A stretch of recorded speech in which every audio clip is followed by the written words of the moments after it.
Commission meeting for 9 a.m. And Madam Clerk, if we can have a roll call, please. Yeah. Did you want to do the Pledge of Allegiance, Chair? I'm sorry? The Pledge of Allegiance, or? Okay, I can do that.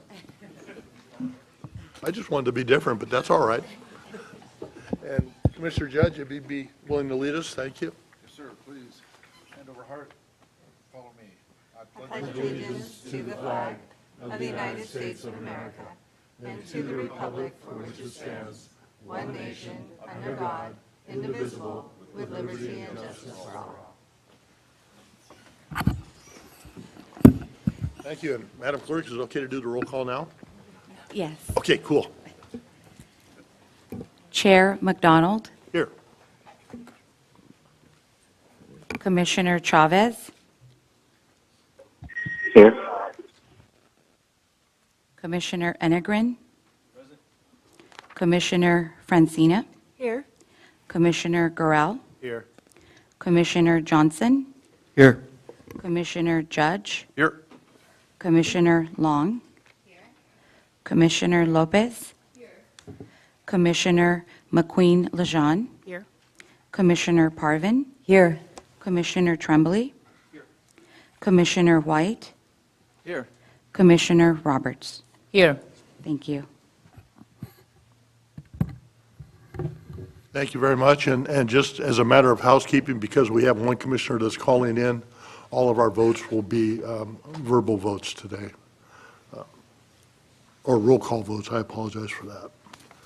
That takes us now to item 4. Sorry, I'm not wearing my cheaters. Public comments. This would be the time and place for members of the public to make comments on anything under the jurisdiction of this commission, but not on the agenda. I don't have any requests to speak, but if you do wish to speak, please submit a speaker card. Mr. Chair, we have no public comments at this time. Okay. Submitted. Thank you very much. That will take us to item 5, our Caltrans report. Director Roberts. Thank you, and good morning, Chair McDonald, Commissioners, and Director Erickson. I would like to mention that yesterday at our Camarillo Maintenance Station, we held our annual District 7 Highway Workers Memorial event to commemorate the 37 Caltrans employees who were killed while working on our state highways in Ventura and Los Angeles counties over the years. We sincerely appreciate Director Erickson and Commissioner Tremblay for joining us at the ceremony yesterday. And this is a small number compared to the statewide, where we have had 191 men and women of our Caltrans crews who lost their lives in the line of duty. And so I mention this as the National Highway Traffic Safety Administration recently released its latest projections for traffic fatalities in 2022, estimating that 4,407 people in California died in motor vehicle traffic crashes. This unfortunately represents a 2.8% increase from the 2021 figure of 4,285. While the national figure shows a small decrease of 0.3%, in California, we are unfortunately projected to trend in the wrong direction. And so I would like for all of us to please remember to take care while driving, for not only Caltrans and our contract workers, but also for yourselves, to please be careful of the workers that are on the roads, and to slow down, to not drive distracted and not drive impaired. Thank you very much. Thank you. Any questions or comments for Commissioner Roberts? Yes. Would you repeat that figure for the number of motor vehicle deaths in California? Was that for everyone or just your workers? No, this is for the National Traffic Safety Administration or for our Workers' Memorial? I'd like both again. Okay, for the Caltrans District 7 workers who have been killed in the line of duty is 37. Statewide, it's been 191. Thank you. And the figures from the National Traffic Safety Administration, they're projected that there will be a total of 4,407 Californians who have died as a result of motor vehicle crashes. It's very sobering. It is. So thank you. And I thank the commission for always their support and focus of Caltrans. Safety remains our number one priority, and the workers who work on our highway system are always here to maintain and operate so that travelers can make it home safe and sound every day. So thank you very much for your support. Any other questions or comments? Okay. Seeing none, that'll take us to item 6, Commissioners or Executive Director reports. This item provides the opportunity for the Commissioners and the Executive Director to report on attended meetings, conferences, and any other items related to Commission activities. Do I have any Commissioners like Commissioner Tremblay? I'd like to follow up on what Commissioner Roberts was just talking about. I was privileged to attend the Workers' Memorial yesterday morning, and Commissioner Roberts and several other speakers were quite eloquent in their remarks regarding highway safety. Some of the things that leapt out at me was, first of all of us here today got here more than likely through highways and freeways that are maintained by Caltrans workers and by contractors and patrolled by our FSP folks and CHP, et cetera. And a major theme yesterday that has really stuck with me is all of us here this morning, we're expecting to go home to our families tonight. If I'm a highway construction worker or a contractor or CHP or FSP, I'm probably in one of the most, in fact, it's not probably, I am in one of the most dangerous occupations imaginable. And so one of the themes that really stuck with me is when you see those signs that say slow down or slow for the cone zone, I think, it's kind of catchy phrase, please, please slow down. Because not only will it reduce the number of accidents that are occurring, it will also help to ensure the safety of those folks who are out there, the Caltrans family, that are trying to help us. And I think it's incumbent upon all of us as commissioners to really deliver that message to our local constituents. People need to slow down. They need to drive responsibly. They need to drive not impaired and not distracted by texting. Like all of you, can you count the number of times that you have seen someone beside you on the freeway texting or doing something or engaging in behavior that's distracted? It's very, very dangerous. So at the end of the day, the Caltrans workers want to go home to their families. Let's all assist in doing that. And I want to thank Commissioner Roberts for her comments yesterday, for the comments by the Caltrans family, and it was a very sobering but also moving experience. Thank you, Mr. Chair. Thank you. Any other commissioners? Commissioner Long. Good morning, all of you. Thank you for this chance to communicate about the Santa Paula branch line. I really wanted your commission to know how hard Martin Erickson and Amanda Fagan are working to patch up some of the difficult things that are going on at Sierra Northern. Santa Paula and Fillmore City Council members and management, the CEOs, along with myself, we have our Ag Commissioner and VCTC have been meeting and emails daily, text daily with Sierra Northern in regards to resident complaints for storage of cars. Over 100 cars are being stored, well, not over, 100 cars are being stored on the line, which has been moved in front of residents' homes. Outside of the city lines, because based on our contract, they have to be outside of city lines, but because bridges have been taken down from a storm, that you all know, this has put some hardship on residents. I'm very shocked right now not to have this room full of our residents because they have been very vocal on our branch line and to me personally and our city council members in regards to resolution. And since this contract that was signed is not based on one supervisor or one city council, but is on the shoulders of all of us, I want to make sure you're all aware of the hardship of the residents outside of Fillmore. You know, when you're talking about graffiti, it can be very personalized, local, or it can be on cars that are just traveling back and forth. But when you're used to looking at your beautiful Santa Clara Valley with the agriculture and the mountains, and you are brought into great graffiti right outside your door, those are big issues that we don't take lightly, and I wanted to make sure that you're all aware of it. I know I had Manuel Majares in my office speak last week about it, but I want to make sure that I'm hitting this drum very soundly because we had a great internal meeting with Sierra Northern last week. I know there's good work being done to resolve things. So I wanted to say thank you to VCTC again. We're updating and doing stuff, which I know they'll be talked about earlier.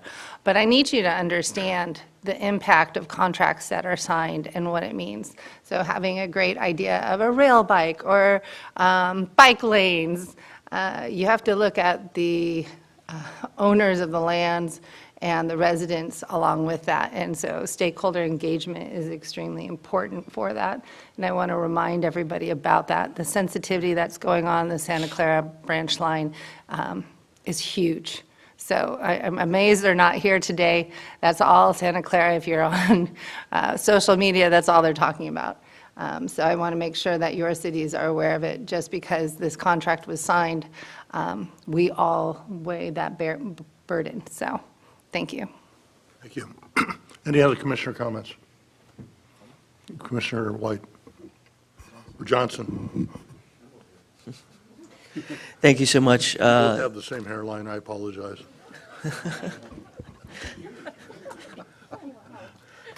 Are you done? Yes, sir. Okay. I apologize.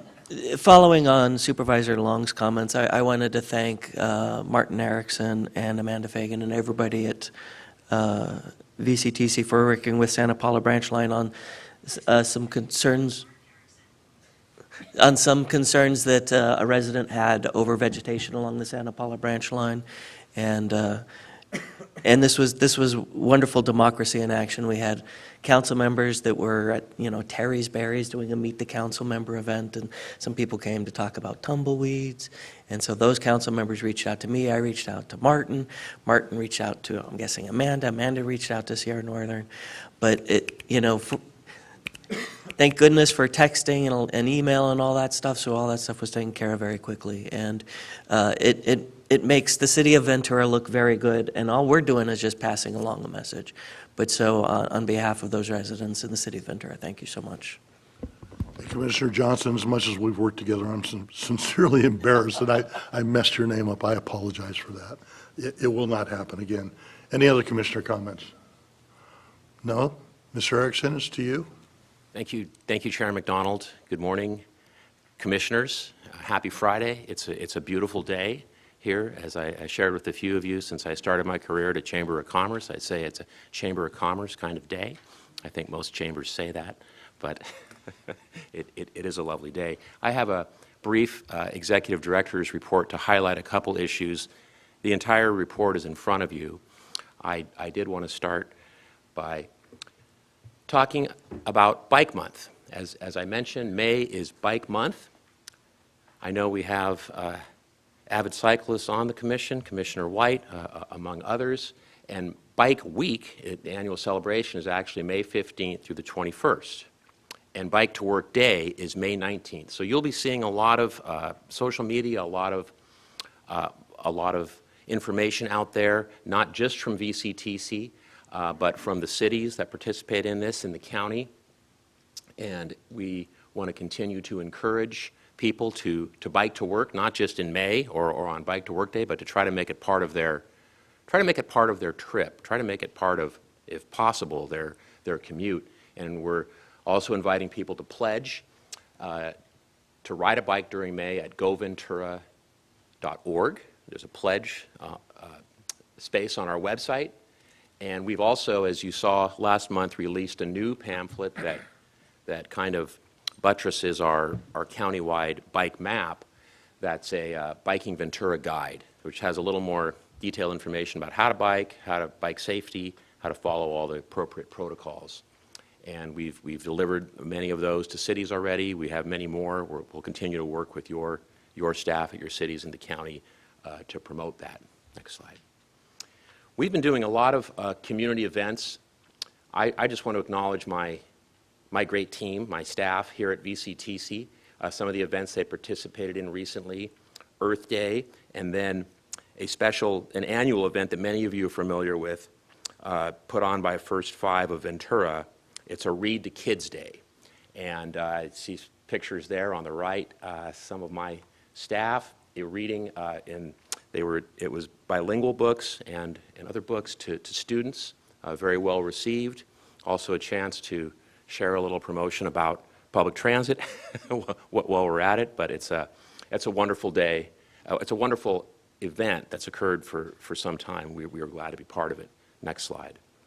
Now following up on the comments that Commissioner Long made, and we have been keeping you apprised. These are just some photos from some of the recent storm damage to the branch line, which as we shared with you, the bridge washing away was unfortunate for a lot of reasons, but one of them is it created a situation, I think, that has exacerbated community concerns because rail cars are being stored in an area that they were not anticipated to be stored in, close to residents, and that is something we are continuing to work with Sierra Northern to be responsible about how they interact, because this is a new operation. It's the first time really freight rail has occurred in this area for decades, and the intent of this agreement that just went into effect in January 22, was to reduce the amount of public subsidy that VCTC was having to traditionally put into this line. So, like one of those things, it sounds great, pencils out well. Some of the, I think, practical realities of change and especially impacts on neighbors, we are working out, and I do appreciate the supervisor bringing that up. We will continue to work with her staff and the staff from the cities and with Sierra Northern to move forward. But you can see from these photos the devastation on the line, and there was a lot of deferred maintenance before Sierra Northern got there also, and they have been engaged in that. So it's next slide. Again, just some of the water damage that came from the resulting flooding. Of course, the main event of the bridge being washed away at Sespe Creek was the kind of the focal point that again caused many of these issues to be worse than they would otherwise. Next slide. This slide shows, that's a picture of some of the rail cars being stored, some of the 100 cars that are currently being stored. And you can see there is graffiti on them. That's an issue we are, again, staying engaged with Sierra Northern. And the other picture is the rail bikes. And as the supervisor noted, we are continuing to work with all the stakeholders on the line, including the growers and the communities up further along where the rail bike activity is occurring. It has been well received. People are enjoying it. But again, we are really making a better effort to work with Sierra Northern that and any potential issues from the rail bikes are communicated well and that there's a response. And in your executive director's report, there's a link to a new website we've just created on information on the Santa Paula branch line. And I want to thank, again, Amanda Fagan and Drew Kent of her team for helping put this together. We have a lot of work to do, and we will continue to keep the commission updated on this on a regular basis. We'll have an update on the bridge construction at the June meeting, where we are with getting that bridge fixed as quickly as possible, working with FEMA, and then following that, we'll have updates on a regular basis as needed at commission meetings going forward. Can I make one comment on this? I want all of our board members to notice that how close they are to our ag production. So our ag commissioner is very concerned in regards to spraying. And I want to make sure all of you, because not all of you are farmers, that when you see this picture, you're aware of what the concerns are. You're also aware of their concerns in regards to wandering off, even though they're not, and they're maintained by a person that's running the event. Those are their concerns. Trash, someone stopping and having to use their facility there, and they're trying to run a business. So I want to make sure you guys know that. Thank you. Thank you, Supervisor, for bringing that up. And as the photo shows too, just part of the continuing education we're trying to put out there, these are guided tours. There are 2 staff people that work for work for Mendocino Railroad in partnership with Sierra Northern on every trip. It's very there's no option for people to get out and wander around, and we're just making sure that people understand that this is not a free roam tour of the of that area. It's quite controlled, and they do actually visit one of the farms, Prancer Farms, where that's a stop on the tour where they can partake and visit the farm there. But as I said, we will continue to keep you updated on that.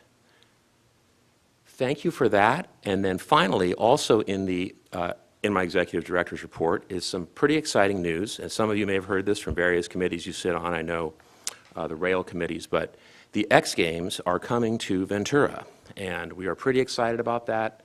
And we have a little video from the Lodging Association, which Commissioner White sits on, to share with you.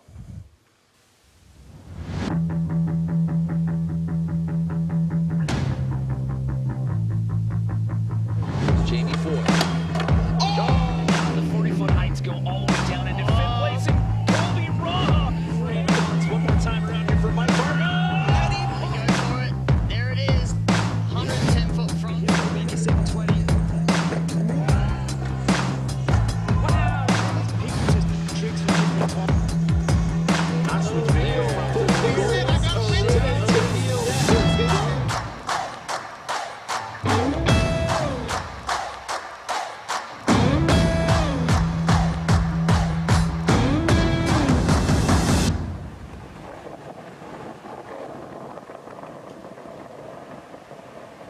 That should hopefully help rev up Friday morning, not that we're already pretty revved up to start with. But the X Games will be occurring at the Ventura County Fairgrounds July 21st through the 23rd. How this relates to VCTC on many levels, but Chair McDonald is the vice chair of LOSAN. LOSAN will be working in coordination with other, and Commissioner White is the alternate to LOSAN. So the train activity in coordination with transit partners in Ventura County will be a critical part of that event. So that's my update, and I'm open for any questions. Thank you, Mr. Erickson. And just in addition to that, I've had discussions with Gold Coast Transit District, Vanessa is here this morning, and also the Oxnard Convention and Visitors Bureau about teaming up with LOSAN and the city of Ventura, trying to have a true team effort when this event occurs. And I'm impressed with the athleticism of the people in that video. No, at my age, I would kill myself. No, but it's just very impressive. Commissioner White.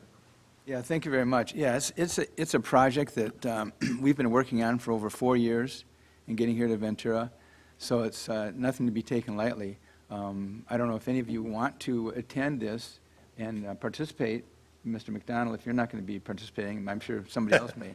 I have been working real closely with Jason Jewell with LOSAN, and they're very excited about getting people to use trains to get to the party. There's trains that pick people up in Simi Valley, Oxnard.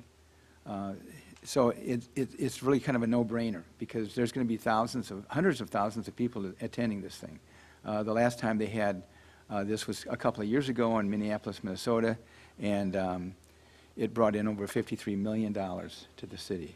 So we're very excited about it, but I'm very concerned about the transportation and people getting there and getting stuck on the freeway. I've met with several organizations about it, and they're looking at taking the train instead of trying to drive there.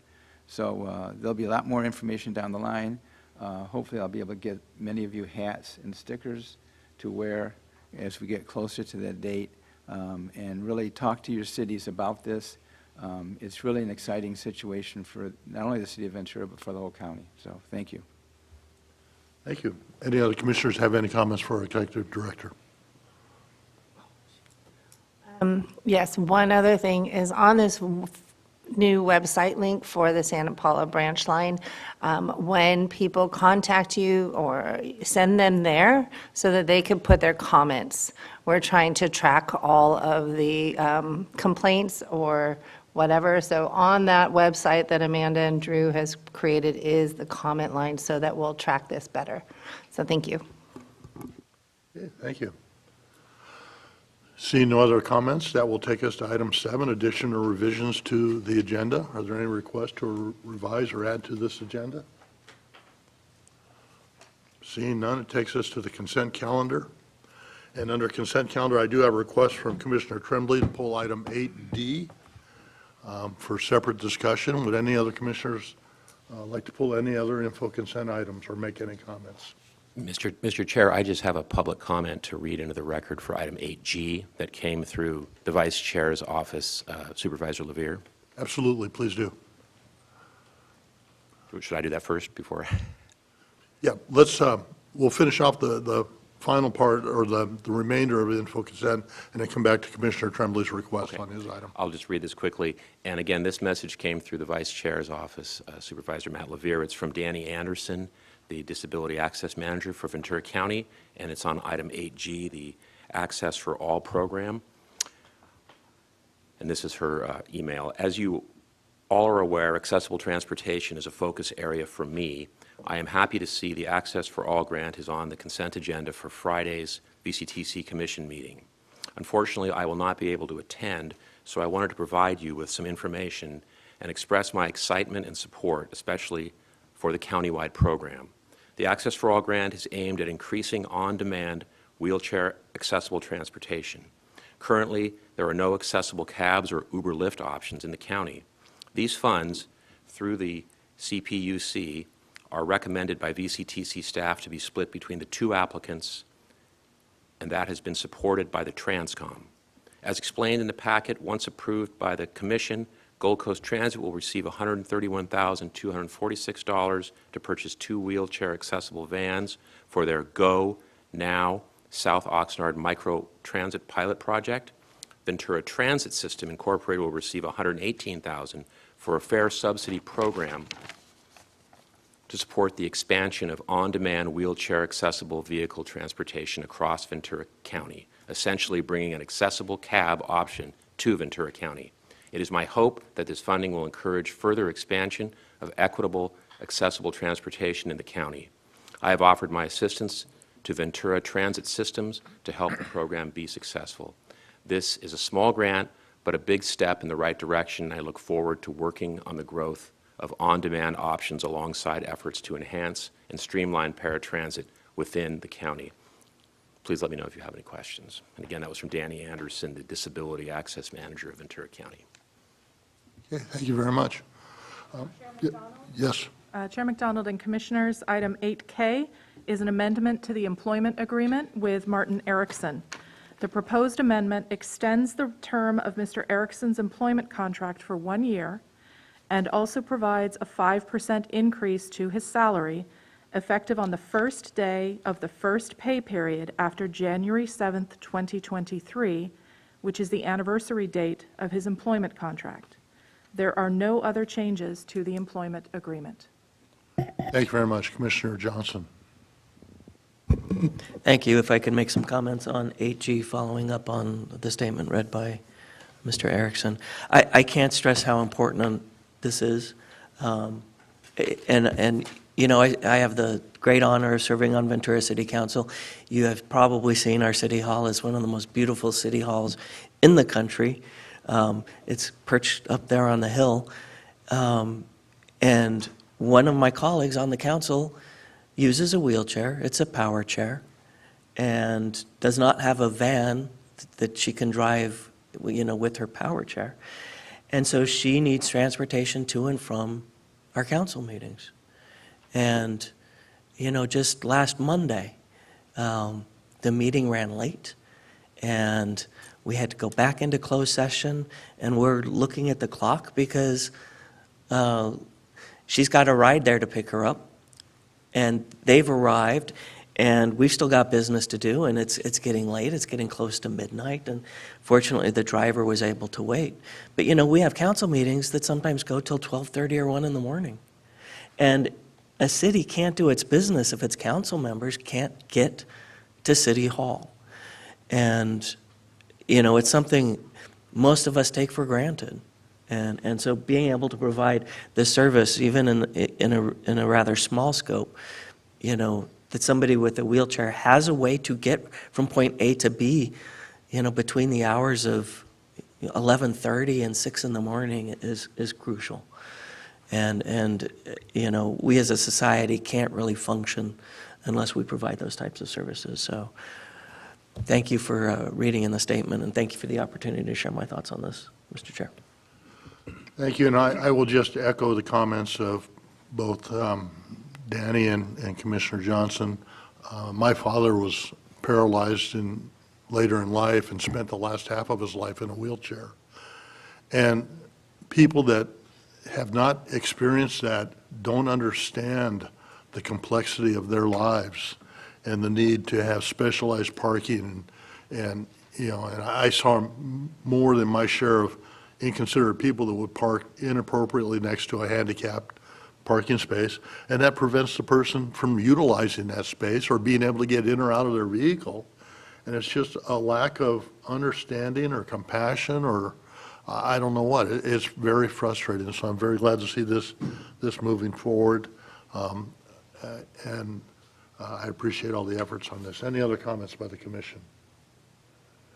No? I'm sorry, Commissioner White, I apologize. Thank you. Yeah, I second, third, fourth the motion, whatever. I mean, it's just so important to get people out there who may have difficulty not only in wheelchairs, but also who are physically disabled and can't, who use canes and can't get around very well. I know in the audience we have Charles Devlin, who works with a company that teaches people how to use the bus, how to ride the bus, how to ride it safely. But most important is how to get on a bus if you're in a wheelchair. So again, we need to support these organizations. We need to support any money that we can get for people in wheelchairs, because God forbid, maybe one of us will be in a wheelchair or can't get around in the near future. I know none of us are getting old, but that happens when you get older. So thank you. Thank you. Any other commissioner comments? No? What I would like to ask for is a motion on info consent with the exception of 8D, and we can resolve that portion of the agenda, and then we'll come back to 8D for separate discussion. I'll move consent. Okay, we have a motion by Director Judge, or Commissioner Judge, a second by Commissioner Tremblay. A roll call vote, please.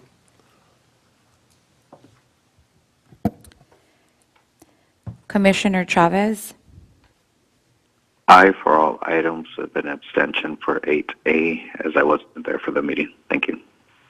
Commissioner Enegren, Commissioner Francina, Aye. Commissioner Gorel, Yes. Commissioner Johnson, Yes. Commissioner Judge, Yes. Commissioner Long, Yes. Commissioner Lopez,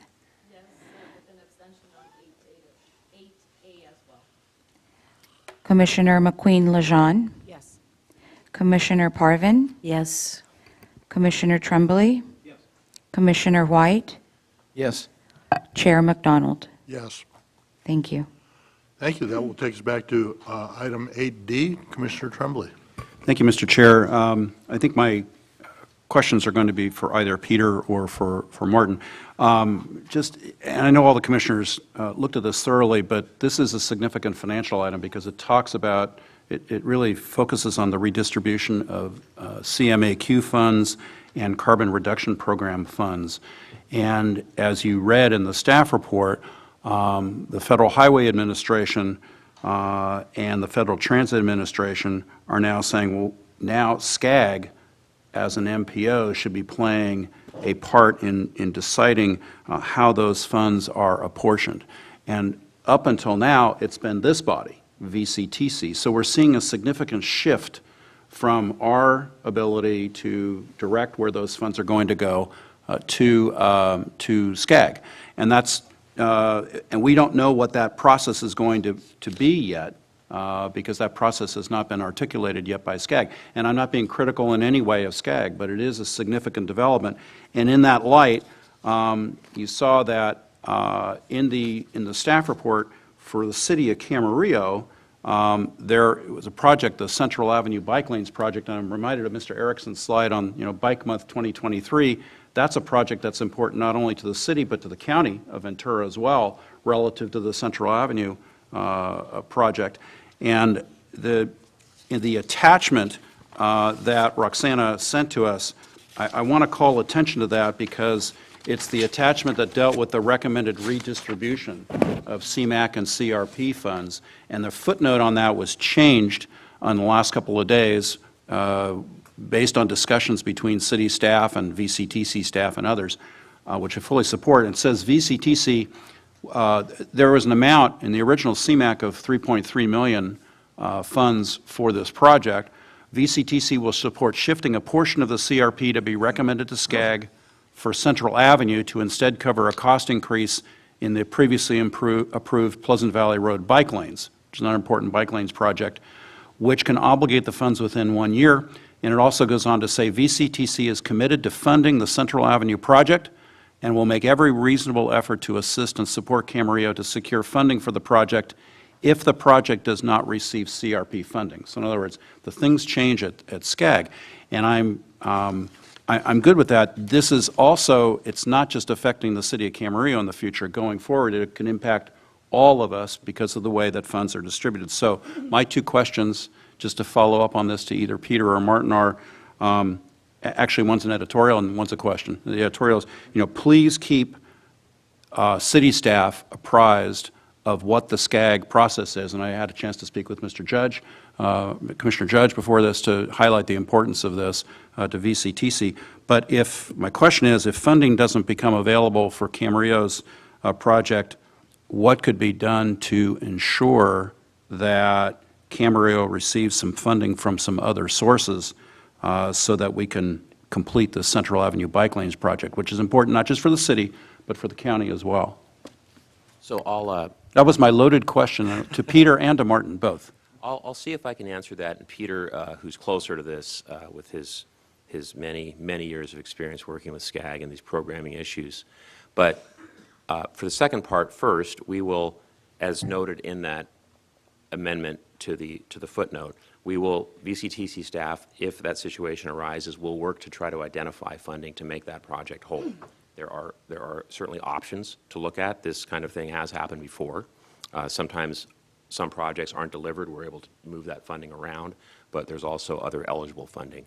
But the larger question, and I think it's a good point, this is part of the often complex, and I use the word Byzantine lightly to describe the programmatic way in which funding is approved by our MPO. And as all you know, we are part of the SCAG MPO, which is basically the 5 counties to our south, almost 20 million people. This action was predicated on the federal government doing a review of SCAG and then finding that they needed to take a corrective action in which SCAG as a body needed to become more involved in the distribution of these funds. Now, VCTC, we are Ventura County, is one of the transportation commissions that is part of SCAG. We're one of the smaller ones. Imperial is slightly smaller than us, but we're also included with Metro, the 10 million people of LA County, OCTA, Riverside County. I can tell you that all of my colleagues, all the executive directors of these agencies have been following this very closely, and the process you mentioned, Tony, that we are looking at, we are hopeful to the greatest extent possible that it will still be similar in that the commissions will be able to, again, to the greatest extent possible, make determinations on what are the key projects to move forward, but ultimately SCAG will have that final say, if that makes sense. It does. I wanted to receive some assurance, that VCTC staff would be looking at other sources to ensure that we can receive funding for this project if it does not come through SCAG. And I guess my other request, Mr. Chair, would be at the appropriate time, because the SCAG process has not yet been clarified, yes, that you could report back to the Commission on how that process is going to occur, Because again, it's not going to just impact City of Camarillo and the county, it's going to ultimately, on a go-forward basis, impact all of our municipalities. I plan to, and those, those processes are being crafted literally as we speak right now, but within the next few months, I'm hopeful to come back with, I think, a joint recommendation of all the executive directors of the various transportation commissions that are part of SCAG. But I can tell you this is something I am and my team is spending a lot of time on to ensure that our projects in Ventura County are able to go forward, and that also, to the greatest extent possible, we will have input into that.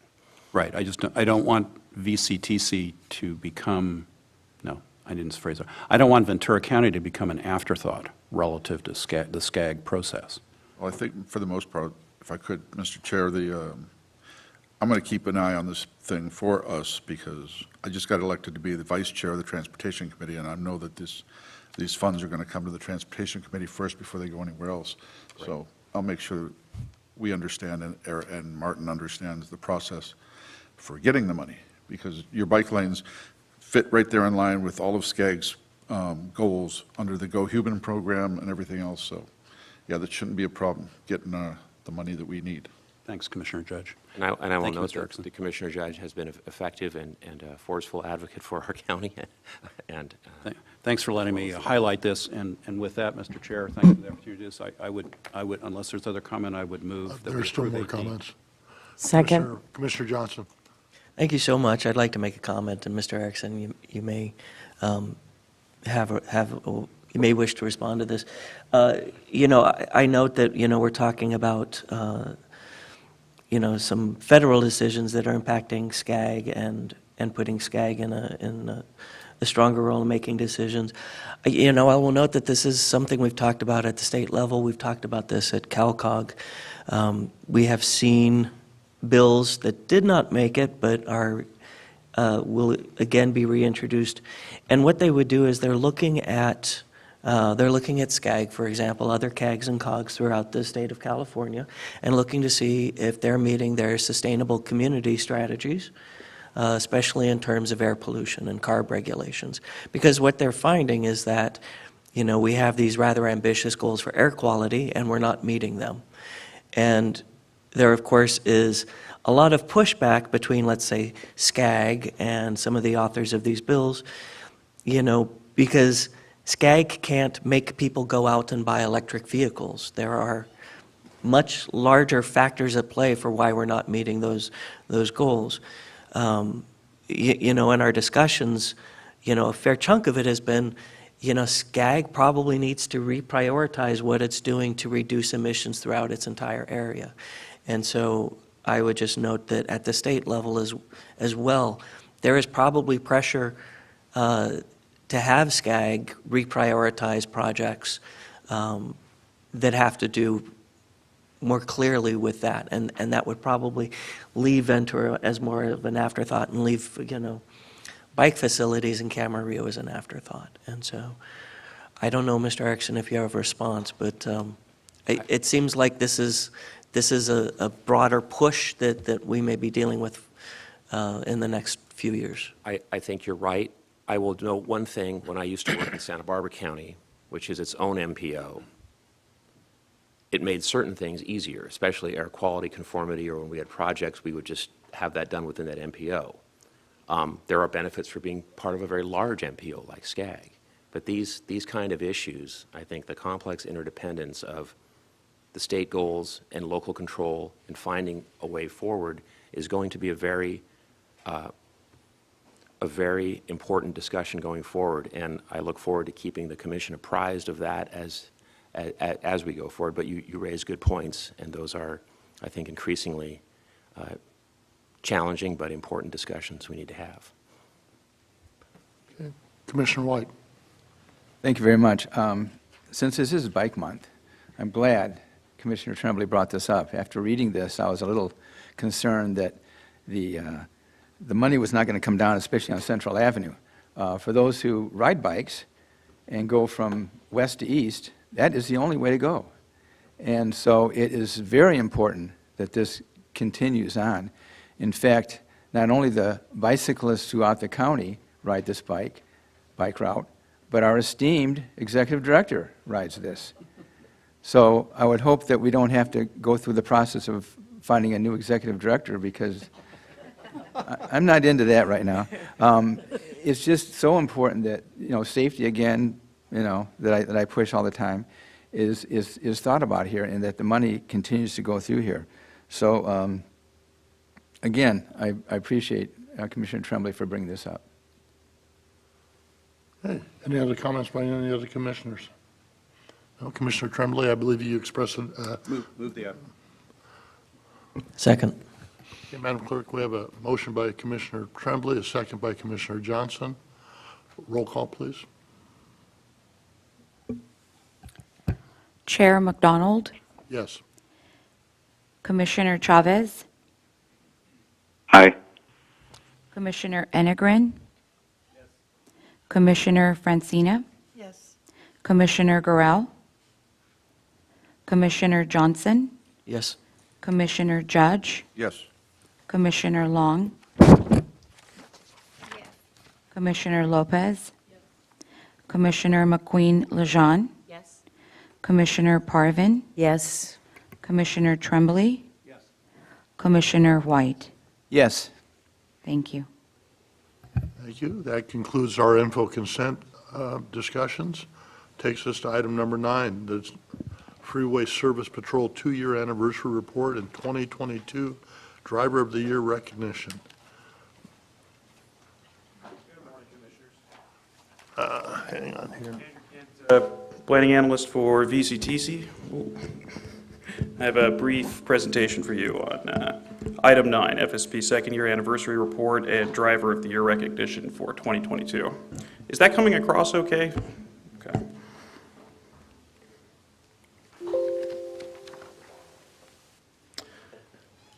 So 2 years ago, VCTC launched the Freeway Service Patrol and became the 24th program in California. The program is a partnership between Caltrans, the CHP, and the local SAFE.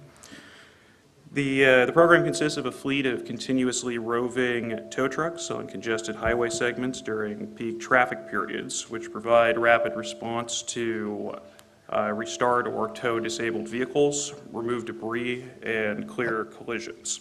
Excuse me, I'm going to have you hold off for just a Okay. second. We're getting some kind of There's some kind of feedback. harmonics in here. We need to check with our, We're going to check real quick with the okay. I think I sound can staff. project if we want to turn the microphone on. Well, no, we need to have a recorded Oh, copy of okay, it. so- that's right, that's right.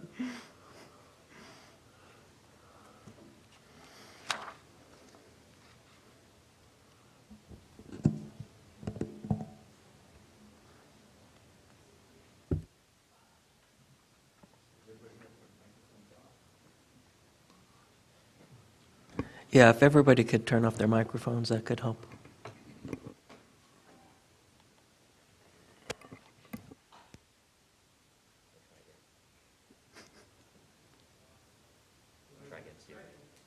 Testing, testing.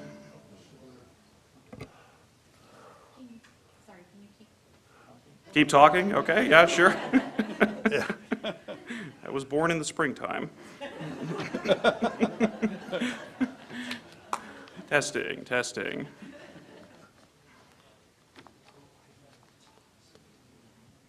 Yeah. Use this guy here? Okay. Yeah, he's trying to figure out how we can help it. If you can keep doing your presentation. Test.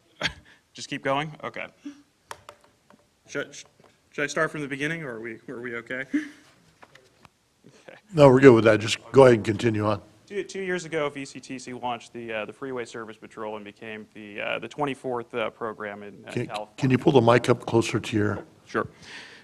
Program is a partnership between Caltrans, the California Highway Patrol, and the local SAFE, and consists of a fleet of continuously roving tow trucks on congested highway segments during peak traffic periods to provide a rapid response to disabled vehicles, clear debris, and collisions. The program's goal is to reduce congestion and secondary accidents.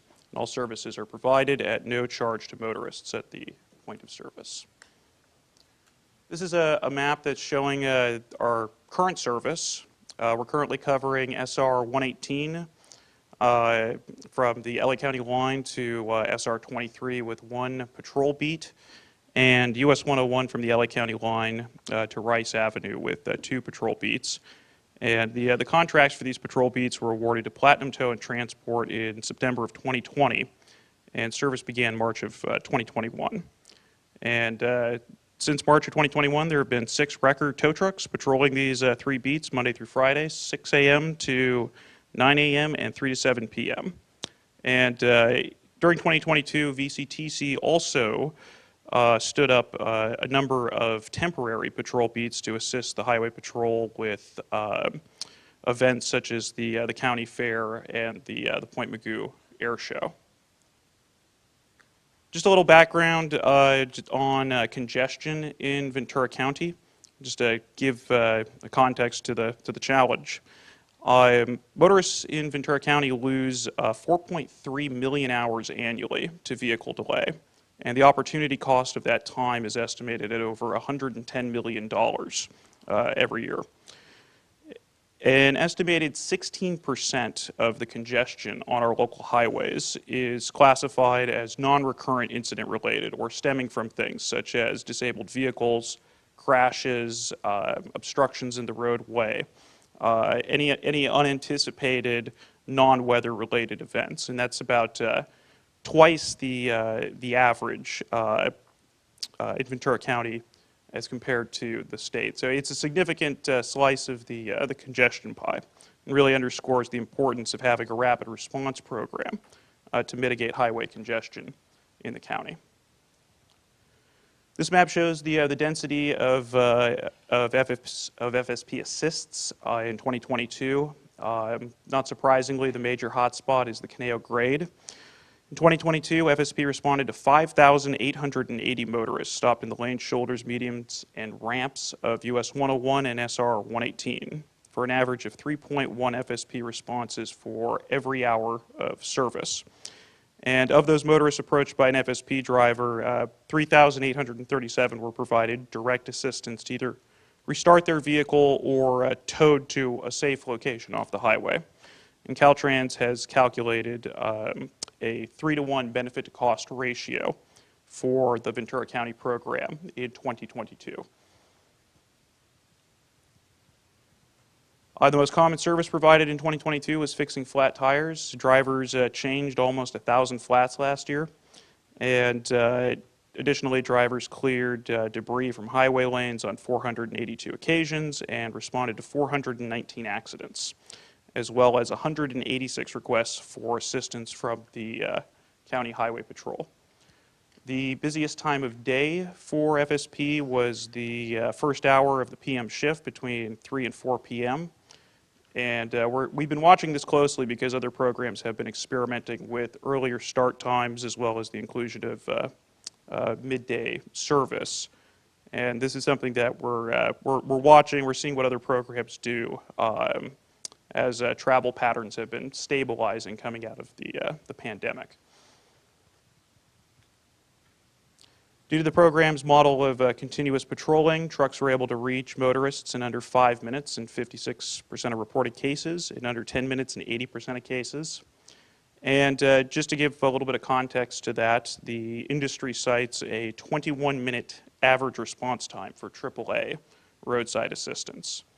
And most of the motorists we hear from get quoted 40 minutes. It seems that's pretty much what they tell everybody in Ventura County if you call AAA. So the program has been significantly cutting down on the time that disabled vehicles are exposed to highway traffic.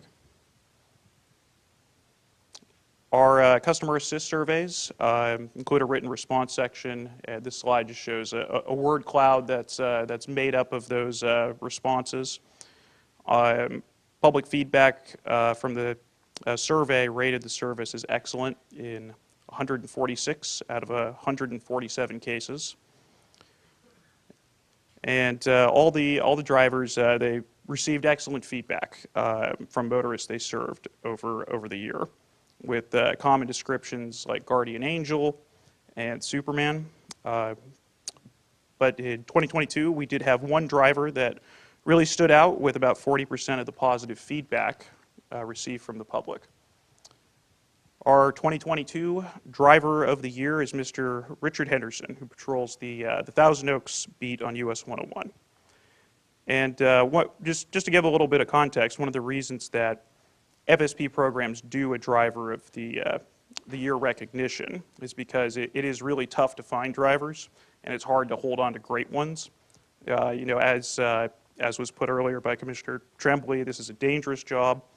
It's a difficult job. The split shift hours are taxing. Drivers regularly put themselves in harm's way to assist motorists. They're often the first on the scene to collision events, and pretty much everyone they interact with is, in the course of their duties, is having a bad day. And we've been very fortunate to have an experienced and dedicated tow contractor as a partner. And we would like to extend our appreciation to Bill Paymard and the entire Platinum team for really running a top-notch service for us. And at this time, I'd like to invite Richard and Bill also up to the podium.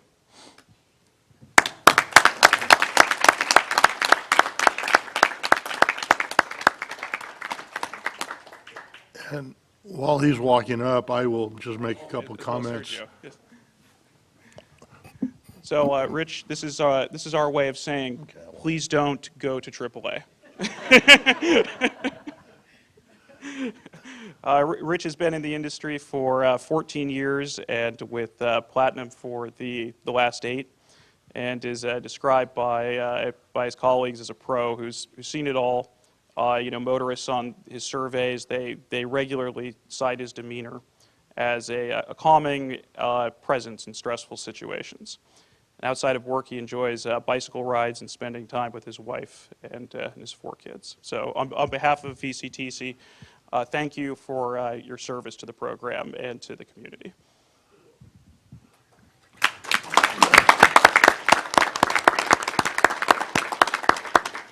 And we're going to have Rich come up and just take a quick picture with the chair real quickly. Sure. Thank you. You want to do it up over there? That's fine.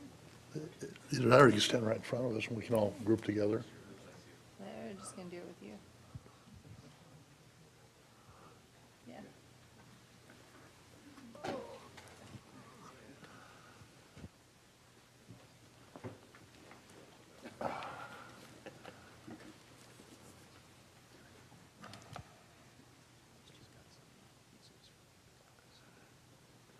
Can you make me look younger and give me hair? You know, I just want to say thank you so much.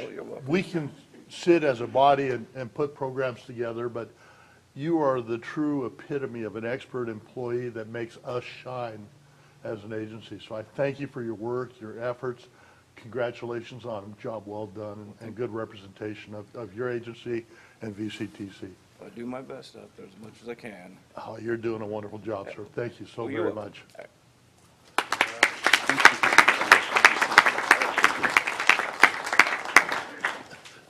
And do any other commissioners have any comments for this item?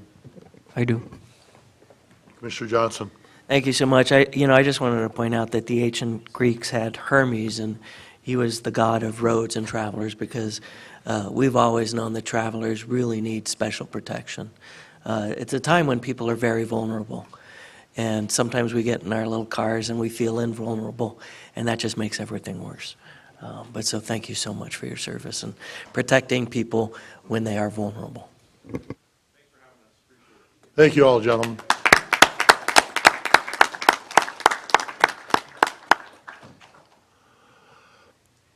Okay, that takes us to item number 10, fiscal year 2023-2024 Transportation Development Act, also known as TDA, Unmet Transit Needs, Findings, and Claire Grasti or Dolores Lopez. And It's me today, so. let's try the lectern mic and see if that's working. And Hello? Yeah? okay, excellent. Let me turn this one off, so. Okay, well, I'll go through this quickly. I know we've already gone over unmet needs quite a bit in February. So at this point, we've collected all the feedback throughout the year, and we are making a recommendation to the commission today. So just to go over what an unmet transit need is new or expanded service. An item must reach the 15 comment threshold for fixed route, 10 comments for dial-a-ride, and then it must be able to pass a muster of criteria such as agency having enough vehicles, won't cause reductions in other service, among other things. And then once it is, a service is instituted, must meet the fare box recovery ratios. So as I mentioned, we collect feedback year-round through our website, community events, email, social media, phone. And so for the outreach process this year, we held an online survey. We had a virtual meeting as well as 2 in-person meetings, a public hearing, of course, did an extensive social media push, but we were also able to use the comments that came in through the CTP this year, which was really nice for us. So this year we received comments from 124 people, which amounted to 194 different types of comments. This is definitely the most that we've received since the pandemic, which is great. So we're excited about that. So the top requests were, as usual, service between Fillmore to Santa Clarita and service between Fillmore and Moore Park, which I'll talk more about in a second, and then as well as restored service to Woodland Hills. So this service was reduced as a result of the pandemic. We have tried to reinstate it, but had to be reduced due to driver shortages. We hope to restore it this summer, so that's our goal. Other top requests are service into LA County, varying locations, sometimes downtown, but sometimes to LAX or Santa Monica. Also additional requests for more Metrolink and Pacific Surfliner service. Varying comments regarding VCTC intercity service, such as more frequency throughout the county, and varying improvements for the Gold Coast Transit District. One thing I do want to mention as well is that we received a petition this year for service to Sage Services, which is, if you're not familiar, off the freeway in Camarillo off Central. Unfortunately, the request is to provide a bus stop on a VCTC bus route, which technically isn't considered an unmet need as it's a bus stop. But however, we looked into it to see if it would be feasible. However, it is not operationally feasible due to the nature of the roadway there. It would be possible to potentially institute a Camarillo fixed route. They do already have dial-a-ride service in Camarillo, can get there directly from the Gold Coast service area through their Go Access program, or directly from the East County through the ECTA Connect program. So there is direct service through dial-a-ride programs, which is mainly the clientele using this. So many people can get to this location, but an alternative would be a fixed route in Camarillo, which Sage is uninterested in. So we haven't pushed it into an unmet need this year, but we're still working with them to see if there are ways we can meet this request in general. And so none of these comments met the 15 comment threshold, so therefore there are no unmet needs this year. I do just want to highlight some progress that's been made since the last 5 years through things that have come through the unmet transit needs process. We instituted Metrolink Saturday service and are planning to institute weekend service in July. The service will also run to the fairgrounds for the X Games, I'll note. That's the intention, and should be hopefully up and running by then. We also extended the Coastal Express service into Camarillo as a result of this. There's been bus stop improvements, and then we're started working on planning service to Santa Clarita. This is quite a hurdle in terms of vehicles needed and the cost of this route, working with LA County and Santa Clarita for something like this, and has been basically put on hold until we restore our full service going into Woodland Hills, but something that we're still planning on. We've added information, sent out, followed up with passengers, and we received grant funding to provide service between Fillmore and Moore Park, which we're working on logistical details and grant items, but we intend to start that in the spring of 2024. With that, I'll take any questions. Thank you. Do commissioners have any questions or comments for Ms. Grasty? Commissioner Long. Yes, thank you. So the route to Moore Park College will start when? We're thinking spring 2024. I'm thinking about March, but definitely spring 2024.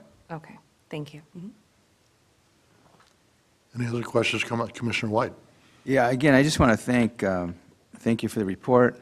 Also, the progress has been made. Even though they have not met the unmet needs, progress still gets made. And so I want to thank all the people out there that make that thing happen, which includes Gold Coast Transit and some of the other transit companies, because they listen to this kind of stuff and they kind of work around it. So again, we should be aware that even though for the last several years we have not had any unmet transit needs, progress still is made. So thank you. Thank you. Commissioner, or Director Erickson? Mr. Chair, far be it from me this is a long meeting, but I just wanted to make a quick comment. Many of you know I was a transit director for 6 years before I became executive director, so this is always a little close to home for me, but I just want to acknowledge Claire and the transit team and really all the partners in the cities, Gold Coast, and as Commissioner White noted, with more money, there's a lot more we could do, but with the resources that we have, I really feel like we are doing a lot. And just wanted to, again, thank Claire and everybody who's been working on this. Thank you. Thank you. Any other comments by commissioners? Seeing none, a motion would be in order. I'll motion to approve. Okay, we have a motion by Commissioner Long, a second by Commissioner White. Roll call, please. Commissioner Chavez, Aye. Commissioner Enegren, Yes. Commissioner Francina, Yes. Commissioner Gorel, Yes. Commissioner Johnson, Commissioner Judge, Yes. Commissioner Long, Yes. Commissioner Lopez, Commissioner McQueen-Lejeune, Yes. Commissioner Parvin, Yes. Commissioner Tremblay, Yes. Commissioner White, Yes. Chair McDonald. Yes. Okay, thank you very much. It takes us to item number 11, update on US 101 high occupancy vehicle express bus widening project, and includes the approval environmental document, improvement project presentation, and Mr. DeHaan. Yes, good morning. So we have our consultant team, project manager here, who's going to make the presentation. I'm just going to give you some real brief remarks to start. So as is summarized in the agenda, and you'll hear more about in the presentation, it's been over 10 years since improving the 101 freeway was identified as a priority for transportation improvements in Ventura County. And as is unfortunately typical for a project of this magnitude, it's a long process that we're in. What we have here, Stephen Yoshizumi with WSP, who will be making the presentation. He'll be reviewing the history to date of this project. Those of you who saw the presentation about a year ago, some of this is the same information, but for the sake of the new commissioners, he'll be repeating a lot of that over again. And then letting you know, of course, what the status currently is and where we're going. And what I'll just, one little thing I'll highlight is this particular presentation emphasizes a couple of mitigation issues that we're focusing on here that have a lot of attention. The first is to address wildlife movement in the Conejo grade area. And then the second is, as is required by SB 743, addressing the VMT issue, the impact and the mitigation of that. And so with that, I'll turn it over to Stephen.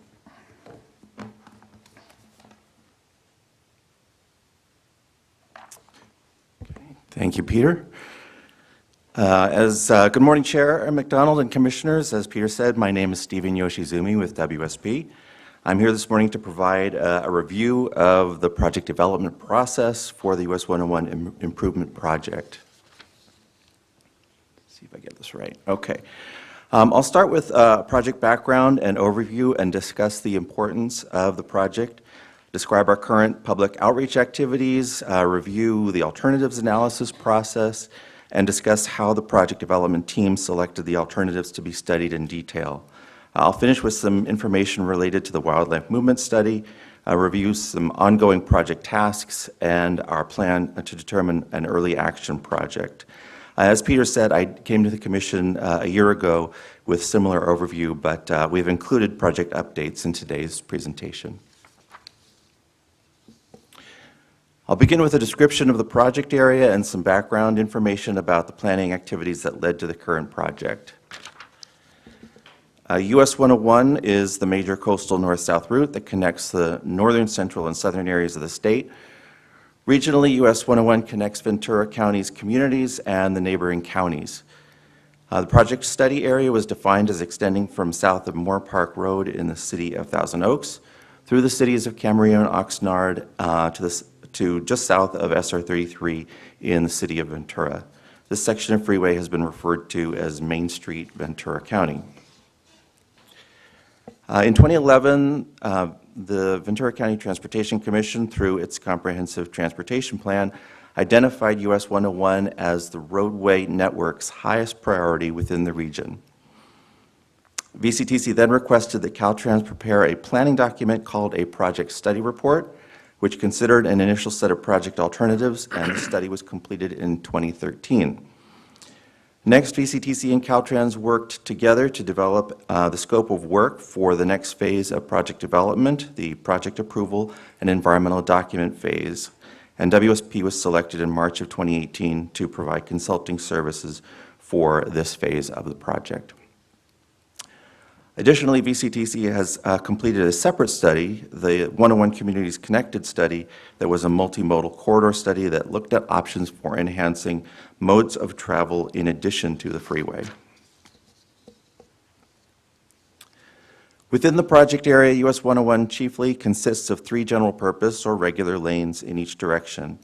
At some locations, there are auxiliary lanes as well. The 101 Communities Connected study documented the high volume of vehicles that use the freeway in the peak hour and throughout the day, as seen in this chart. This results in several hours of congestion on a daily basis. Even though region-wide population growth is expected to be very slow, congestion is forecasted to get worse. A measure of the intensity of the congestion is travel time. Traffic projections for 2060 indicate that it will take nearly an hour to drive from Moore Park Road to SR 33 on US 101 in both the morning and evening rush hour, and the average speed on 101 will be a little more than 30 miles per hour. The travel time index is another measure of congestion and tells us that a trip from one end of the project area to the other will take twice as long in the peak period as it does when there is no congestion. And while 2060 sounds like it is a long way off, large infrastructure projects like this one do take a long time to fund and construct, so planning for improvements must be done now. To summarize these points, US 101 has been identified as the Ventura County Highway Network's greatest area of need for more than a decade. Parts of US 101 have not been improved since the 1960s. Both jobs and residences are focused around US 101. Nearly 60% of the trips in the corridor stay within the project area. There are no continuous parallel routes. Speeds will decrease and travel time will increase. Both person and goods movement will be constrained by the 101 corridor. And while there are several options for travel in the corridor, single occupant vehicles on the freeway, transit, and rail, an additional option would enable travelers to opt out of congestion, which is listed as a key action in Caltrans' Climate Action Plan for Transportation Infrastructure. Throughout the development of this project, VCTC has implemented a public involvement and outreach program, and here are a few of the highlights from those efforts. At the beginning of the project, we developed a project website, ourfuture101.org, that describes the project and the steps we are going through to reach a decision on a preferred alternative. It also describes the corridor issues that this project is trying to address. and it lists past meetings and gives the public an opportunity to stay connected if they want to provide their contact information. The public can also send questions to VCTC through this website, and they have. We are also using Instagram to convey information to the public. Here are two of our posts, one about noise measurement equipment and one mentioning the limits of the project. And if you are on Instagram, feel free to follow us at Our Future 101. We initially used the website and our Instagram posts to advertise our 4 scoping meetings back in April of 2019, when we met with interested citizens in each of the 4 corridor cities to hear their thoughts about the issues in the 101 corridor and their reactions to a range of possible alternatives. Since then, we have sent out e-blasts to the people who have provided their email addresses and continued with our Instagram posts and provided updates to the Commission in 2019, 2020, and 2022. Now I'll review the planning efforts that considered a variety of alternatives before narrowing the list to those that would be evaluated in the environmental document. Initially, we had a list of alternatives that came from the Caltrans project study report completed in 2013, and from the project development team, and from the public through the public scoping process. These alternatives were compared to the project purpose and need, and to traffic, engineering, and environmental criteria that were recommended by the project development team, or the PDT, which is made up of representatives of VCTC, Caltrans, the County of Ventura, and the 4 corridor cities, Thousand Oaks, Camarillo, Oxnard, and Ventura. When compared to the recommended criteria, some of the initial set of alternatives were found to result in higher levels of environmental and property impact for little or no improvement in freeway and local roadway operations compared to other alternatives. Those that performed better were selected to be in the final set of alternatives to be studied in greater detail in the environmental document. In all, the no-build condition and 10 build alternatives were evaluated. These 10 alternatives included features such as HOV lanes for carpools, van pools, and express buses, general purpose lanes that would be open to all drivers, tolled lanes, and a dedicated transit way on an elevated structure that could be used by either buses or light rail. The PDT decided on the alternatives to be studied in the environmental document in January of 2020, and since that time, the project has been moving forward with the detailed evaluation of these alternatives. At our presentation to the Commission in July of 2020, I presented the 3 alternatives that were approved by the PDT for further study. The no-build, an HOV express bus lane in each direction with auxiliary lanes where operationally beneficial, and an HOV express bus lane in each direction with auxiliary lanes where operationally beneficial, and a few design variations, and I'll describe each of these in more detail. First, the no-build alternative is used as a baseline against which the other alternatives can be measured. Alternative 2 adds an HOV lane for carpools, van pools, and express bus service in each direction on US 101 from approximately Moore Park Road to near California Street. Alternative 2 would also include adding auxiliary lanes between certain on and off ramps where they improve the flow of traffic on the freeway. One of the unique features of Alternative 2 is that both northbound and southbound, it would use the existing inside lane between Vineyard and Victoria to provide a standard width HOV lane in this section without widening the Santa Clara River Bridge. Alternative 3 would be very similar to Alternative 2, providing the HOV lane on US 101 from Moore Park Road to near California Street. It would also include design variations that would improve the freeway alignment on the Conejo grade, improve a southbound bottleneck near Dawson Drive, and the northbound HOV lane south of California Street to improve operations between California Street and SR 33. Unlike Alternative 2, in the segment between Vineyard and Victoria, this alternative would maintain the existing number of general purpose lanes across the Santa Clara River Bridge by restriping the left shoulder and the HOV and inside general purpose lanes to be narrower, again requiring a no widening of the bridge. Next, I'll review the origin of the wildlife movement study.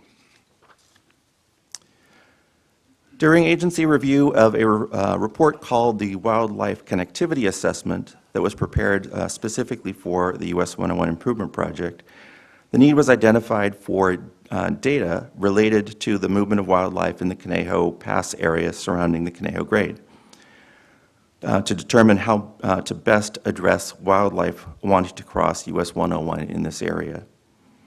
In October 2021, VCTC applied for a Caltrans Sustainable Transportation Planning Grant, and the grant was approved in March of 2022 and will provide for radio tracking of multiple species using GPS collars and remote cameras to monitor wildlife use of existing crossing points and areas in the vicinity of the freeway. The grant funds will be used by the National Park Service as a subrecipient to VCTC to carry out the study. The project lead will be Dr. Seth Riley of the National Park Service, who made a presentation on wildlife crossing issues at the November 6, 2020 Commission meeting. VCTC has been coordinating with both Caltrans and Dr. Riley regarding the scope of the work and the next steps. Now I'll mention our current project activities.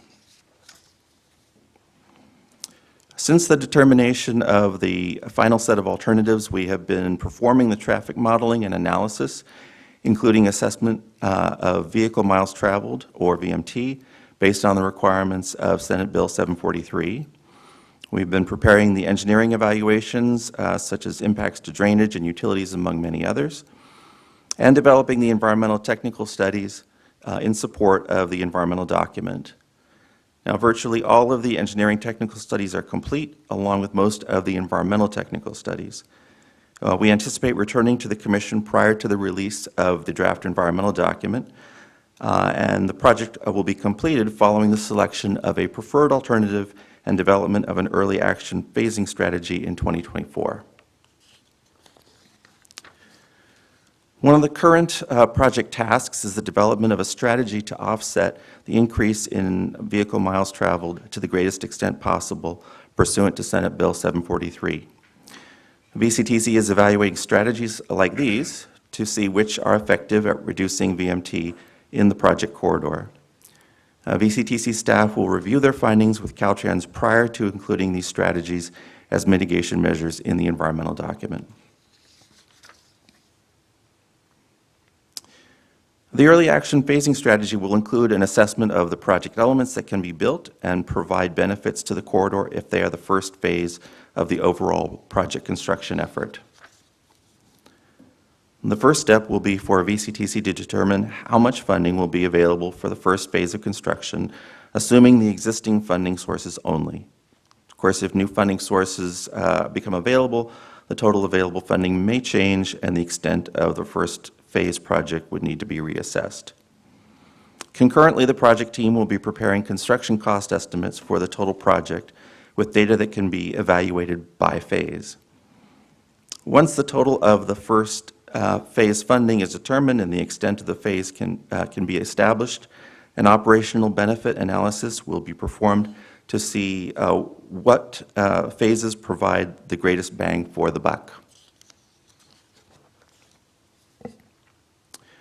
The next steps for this project include completing the remaining technical studies, obtaining approval to circulate the draft environmental document, receiving public feedback on the project, determining a preferred alternative, and then getting final approvals.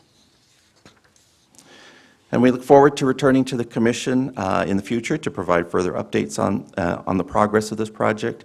And I thank you for your time and available to answer any of your questions. Okay, thank you very much. Do the commissioners have any questions or comments for the consultant? Commissioner Long.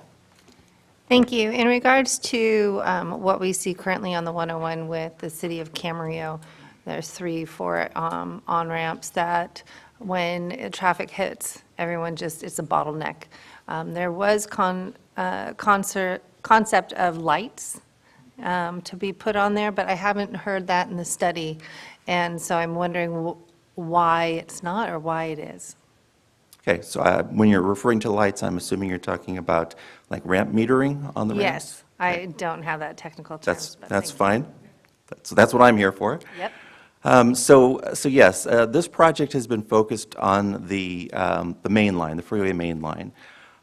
So the improvements that are being recommended are primarily focused on additional capacity for moving vehicles, excuse me, I should say moving people, because that is one of the emphasis, is moving people versus moving vehicles, and also providing for the movement of freight and goods.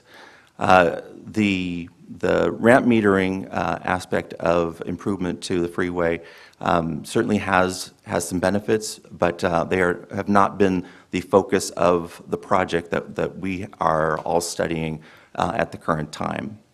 And why wouldn't that be in conjunction with that? Because as the traffic is feeding on from different veins, you're slowing down traffic, which is not a maximum for your exhaust and so forth that's coming out. And we're trying to reduce pollutants and try to keep people moving on a very steady base so that traffic is flowing, is what I understand.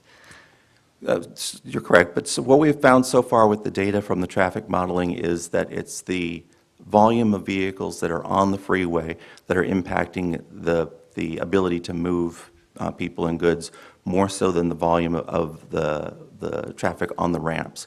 The ramp volumes are low enough that they are not, according to the model, they're not the cause of the congestion. They're not creating the disruption to the flow. It's the volume of vehicles. So then are you making the auxiliary lanes longer No, in some than cases. currently? Because yeah. Sure. That's not. In some cases, particularly in Thousand Oaks and I believe in Camarillo, there are existing auxiliary lanes. We are not making those longer. We are certainly maintaining those. Those will not disappear. But the project does include the addition of some further auxiliary lanes between existing on and off ramps where they do not currently have aux lanes. So that is a way to provide capacity on the freeway that addresses the volume of vehicles that are using the freeway. So then you're adding a couple more lanes into the city of Camarillo? The and project Conejo does. Grade? The project does show additional auxiliary lanes between on and off ramps. So they don't go all the way through for miles and miles. They just go from one on-ramp to the next off-ramp, like the existing auxiliary lanes that are there, like I said, mainly in Thousand Oaks and in a few places in Camarillo. And that does provide additional capacity.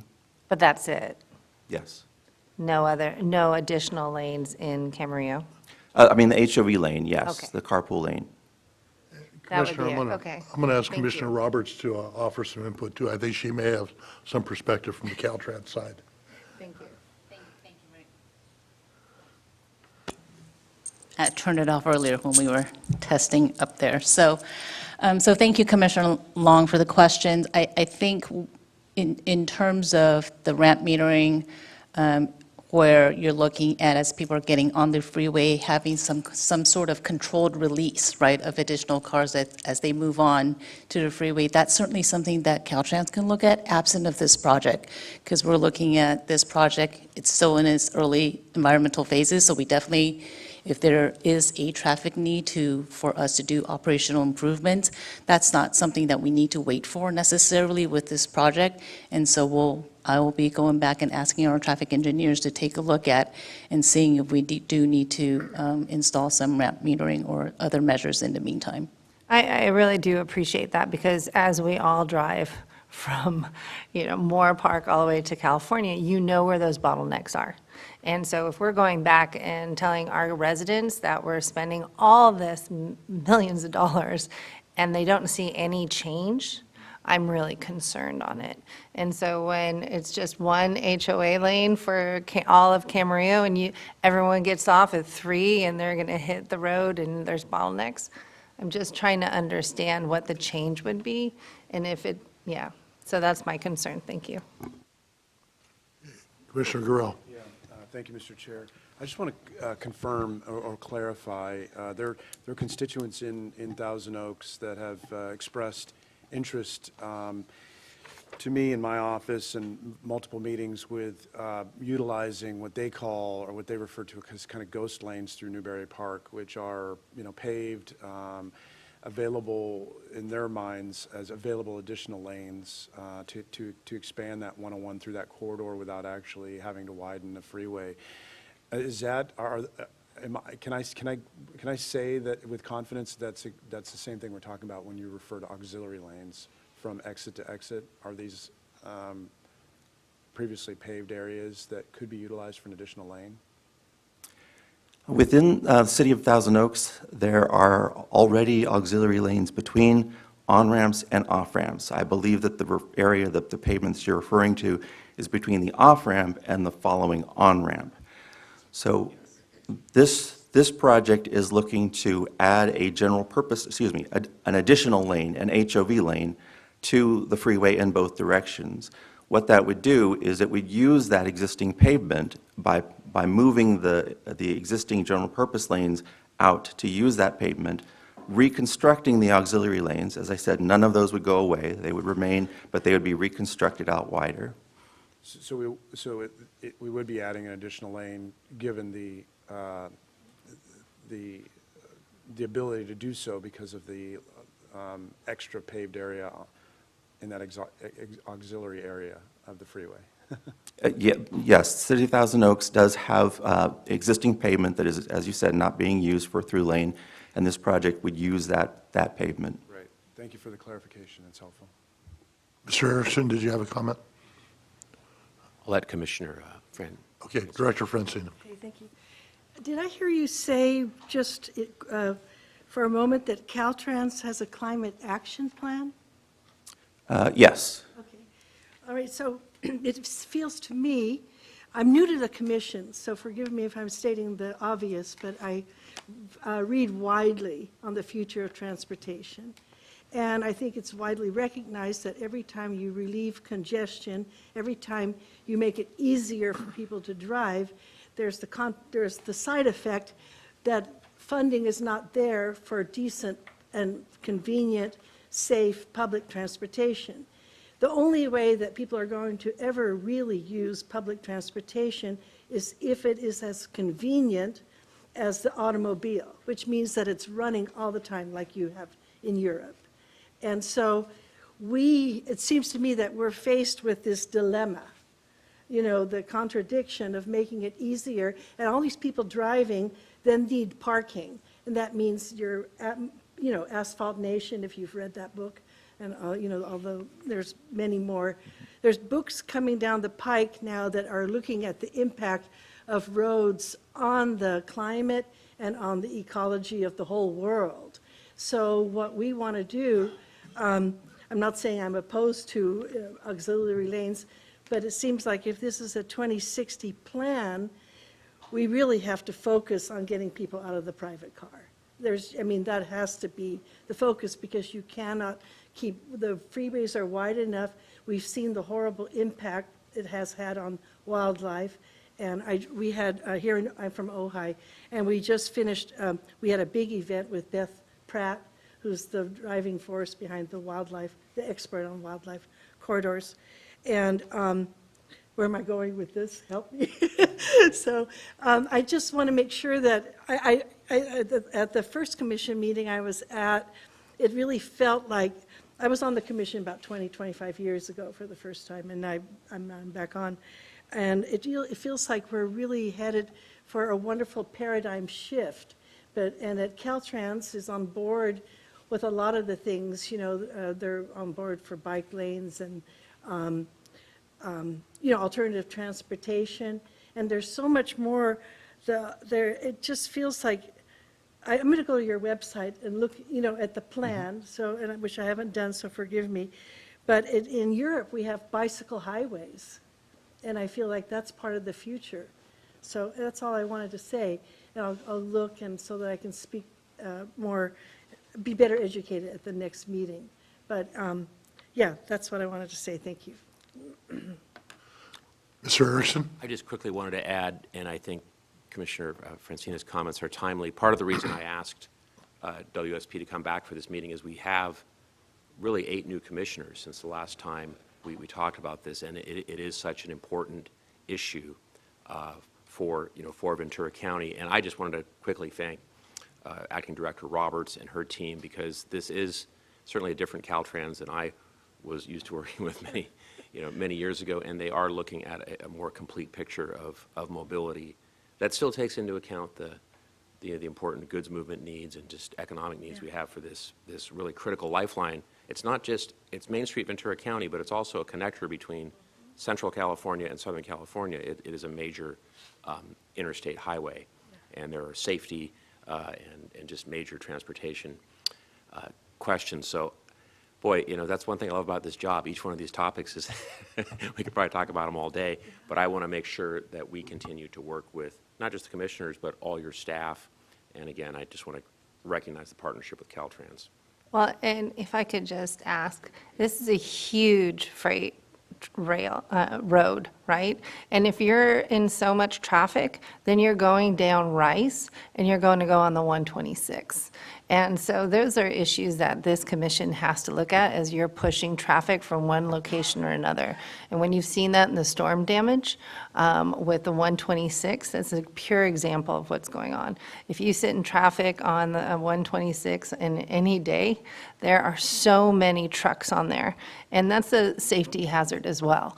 So making sure that our transit is running as smooth as possible is really important to our residents and to the products moved for our businesses too. Director Johnson. Thank you, Chair. Following up on what Mr. Erickson said, I wanted to add, not only has it been great seeing Caltrans take a new approach, a more holistic approach to what it means to transport people, but it's also been great in my time here on this commission, seeing a commission that doesn't see the solution to every problem being more freeway lanes. Because we certainly are well aware of induced demands.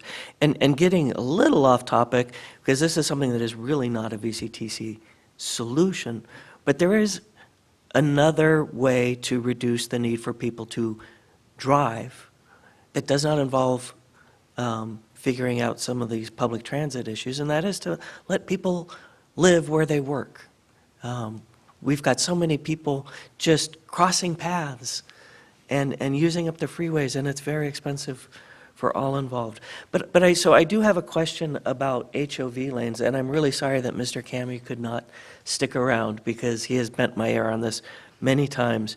But let's talk about not 2060, but let's talk about halfway in between. Let's talk about 2045. What would an HOV? What is your expectation of what an HOV lane might look like?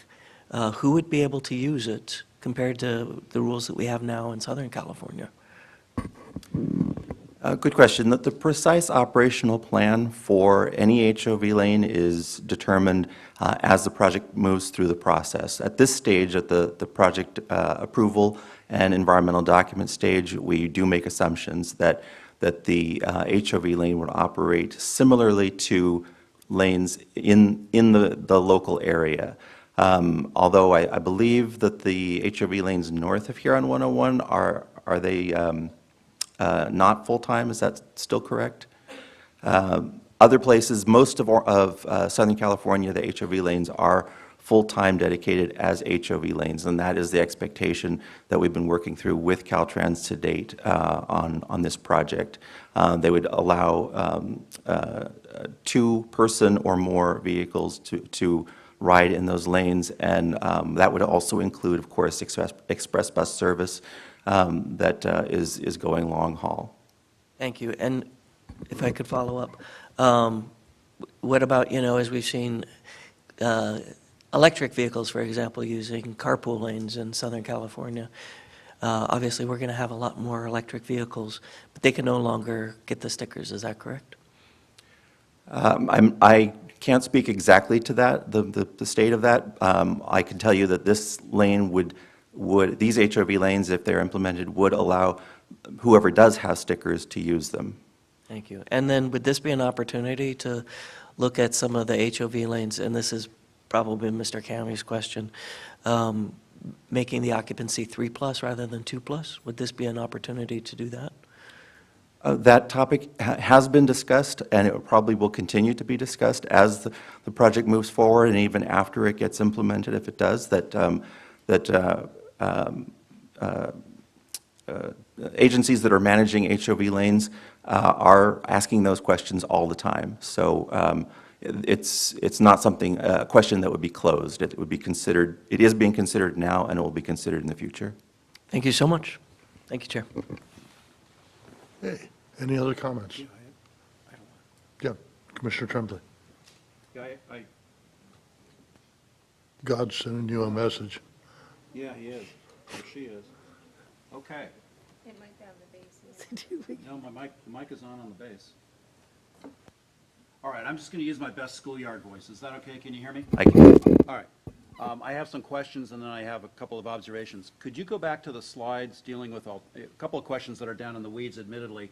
Can you go back to the PowerPoint slides dealing with the alternatives analysis and the quote-unquote non-standard section alternative? Okay. And thank you again for the presentation. It was great. Can you define for me what an HOV lane using non-standard section with auxiliary lanes means? I'm just hung up on that terminology. Certainly. So the Caltrans Highway Design Manual has standards that highway design needs to meet. There are opportunities to evaluate and get approval of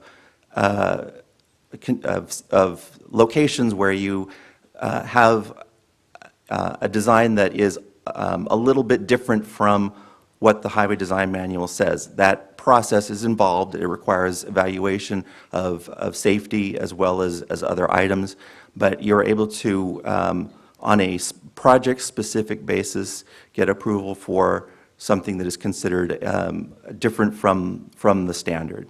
That is often considered in order to keep the project smaller, narrower, avoid certain impacts that may be considered undesirable, like widening the Santa Clara River Bridge, or if you had if you had something like a wetland adjacent to the freeway, if there's a way to avoid impacting those things by employing a non-standard section that goes through this approval process. Well, let me just, thankfully my mic is back on, or maybe not thankfully. Let me dumb it down because I'm just a civilian. Would that include, for example, if you, utilizing, instead of a standard HOV lane width, you might be able to include 2 HOV lanes within that width, or width plus another third? Because I'm really curious about this, because to me, the utilization, let's assume, for sake of argument, that there are new HOV lanes, one new HOV lane on the northbound and one on the southbound. How those are used will be critical. And I'm going to talk about the gridlock in a little bit that Commissioner Long addressed. So I'm wondering if the utilization of the non-standard sections would be useful to trying to mitigate that. The variations that get approved are really very small. We're not talking about a significant change to a standard lane width, to use the example that you're talking about here. So standard lanes are 12 feet. The variations that are allowed are extremely small, not usually more than a foot. Okay. So we would not be able to employ 2 lanes in the space of 1 with a non-standard condition. We would still have a considerable amount of widening. Okay, all right. Well, I was kind of hopeful that it dealt with width, but it doesn't sound like it does. Can we go to the slide on the early action project? Certainly. Now, my understanding with respect to the early action project is and I think you indicated that you discussed a first phase, or articulated a first phase of that construction.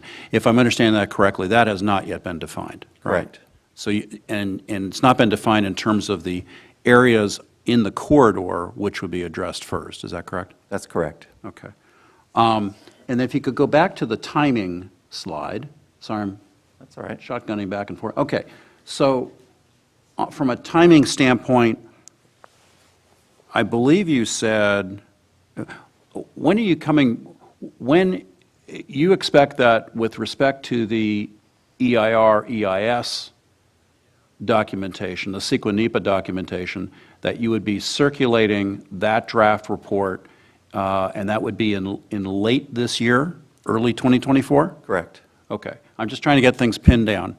And then coming back to this commission for a selection of locally preferred alternatives next spring or summer. And that would also involve an approval of that EIR, EIS, or the CEQA NEPA documentation, right? Technically speaking, it's the project development team that provides the direction for which is the preferred alternative. This, the environmental document is, as you said, it's both a CEQA and NEPA document, and Caltrans is the CEQA and NEPA lead for this environmental document. So the ultimate approval, the signatures on that document will be Caltrans.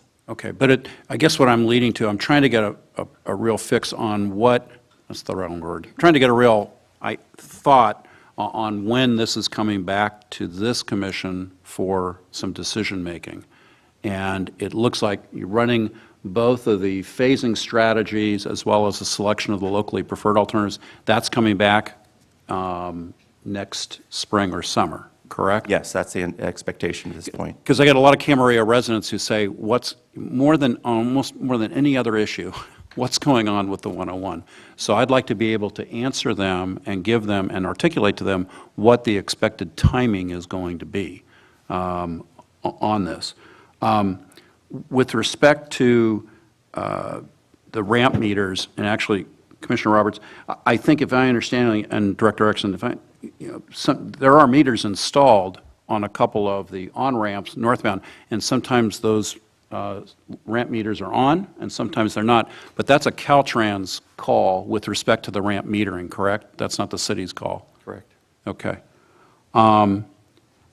Okay, thank you for, we have, so for example, if you think of the there's an auxiliary lane between, on northbound between Flynn and Lewis. So if you're talking about, and that's currently in use. So you hop on at Flynn, you've got two auxiliary lanes which are widely used by residents in the city to avoid having to take Main Street and to get within Camarillo. In addition to the surface street arterials. We're talking about an HOV lane, which would be additional lanes, and one additional lane in both northbound and southbound direction, right? Correct. And then are we also talking about, you indicated reconstruction of existing auxiliary lanes. Are you talking about reconstructing an existing auxiliary lane as it currently exists between Flynn and Lewis? Correct. In that area, the freeway would need to be widened in order to allow for the HOV lane.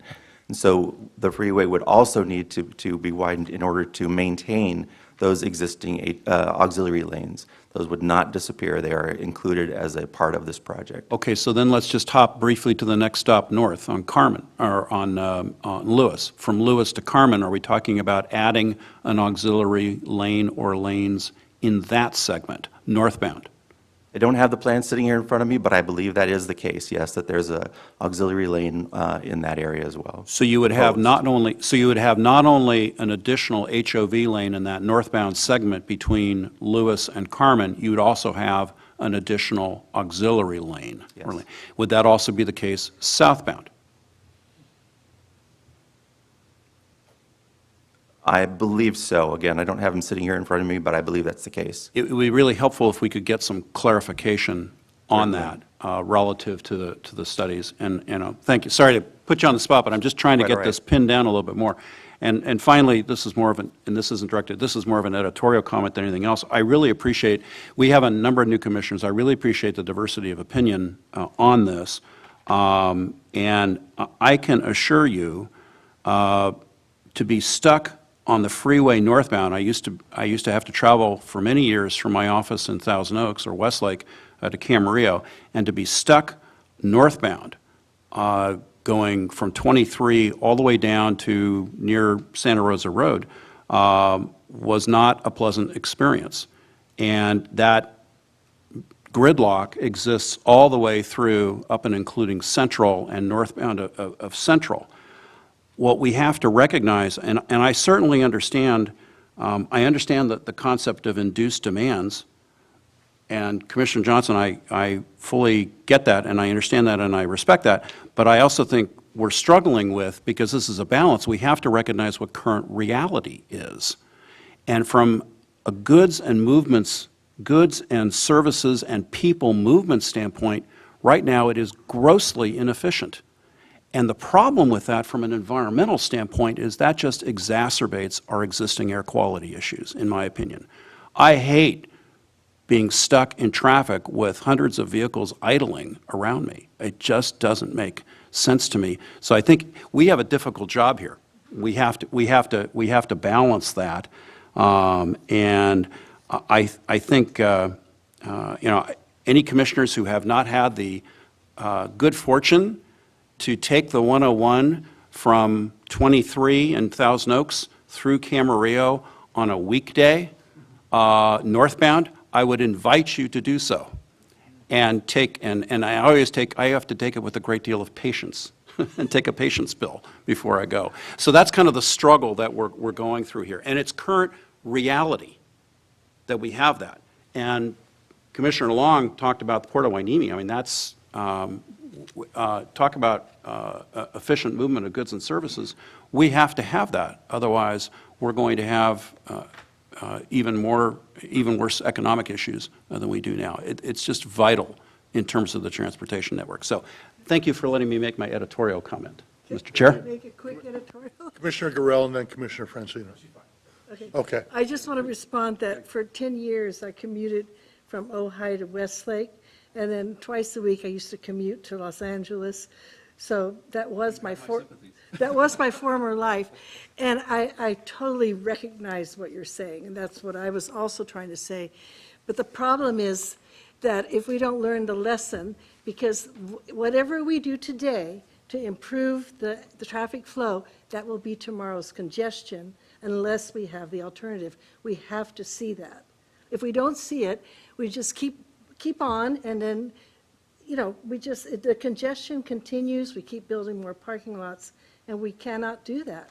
We can't do that. If we're serious about climate mitigation and long-term planning has to promote another way of travel. And I think it was Commissioner Johnson, as you said, people have to live where they work.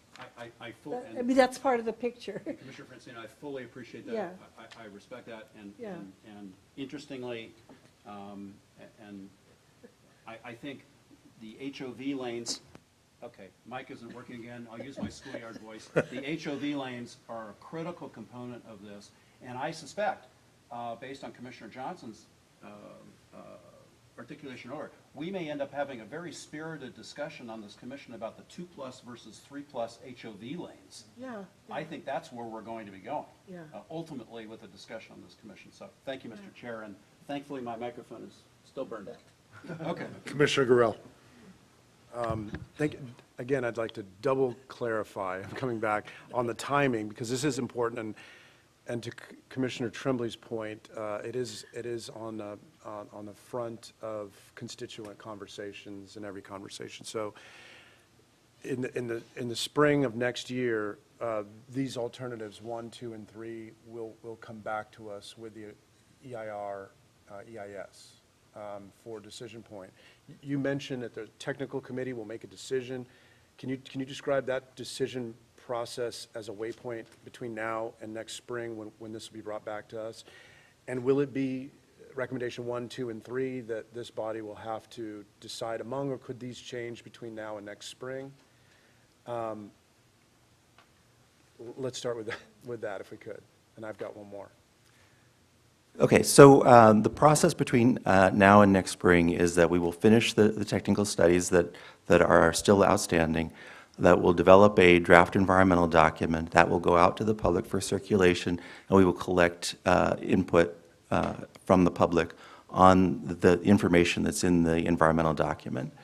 With that information, as well as the technical information that's being developed by our team, the the PDT, the project development team, will use all of that information to come up with a recommendation for a preferred alternative. You asked, is it going to be 1, 2, or 3? That is a possible scenario. It could be one of those three. Alternative 3 has some design variations, and it's possible that one or more of those design variations would be excluded, although at this point I have no reason to believe that that would be the case. Currently, we are moving forward with the alternatives in their totality, but that is a possibility that a piece of Alternative 3 could be decided to be left by the wayside if it's considered to be not preferred either through a technical reason or through the input of the public.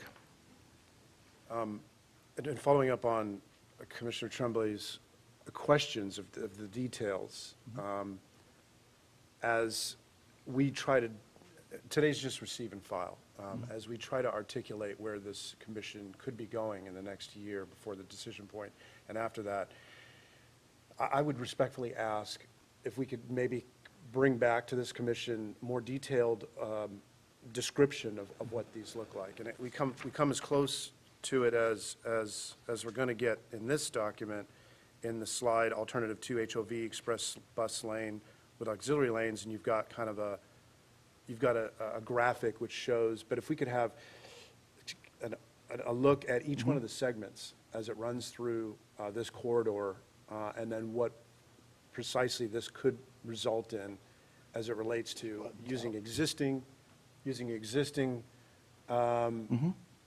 corridor or lanes, auxiliary lanes, and where those would go.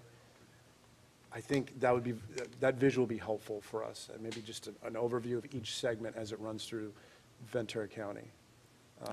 Between now, certainly between now and in the next couple of meetings, it would be great to have that so that we can begin to understand it better, articulate it to our constituents as to what all of the issues being evaluated are. I'd respectfully ask for that. That's absolutely the intention, to come back to this group prior to the release of the environmental document to discuss more of those details. So absolutely. And we will be sharing that information with you too. And I just wanted to add also, if there's, many of the new commissioners have met with, some of my team or me personally, we are happy to meet Peter and myself and others to have a more detailed discussion about this, because there are a lot of moving parts to this. Some of the commissioners have just come on board. And I just wanted to make a final point too, that because, as all of you know, we don't have a local self-help sales tax, which in all other counties pretty much funds these programs, that, competitive disadvantage, that lack of funding will in a very real way dictate what final solution comes forward. So there may be a preferred alternative that we frankly can't afford at this point in time. Hey, Commissioner Long.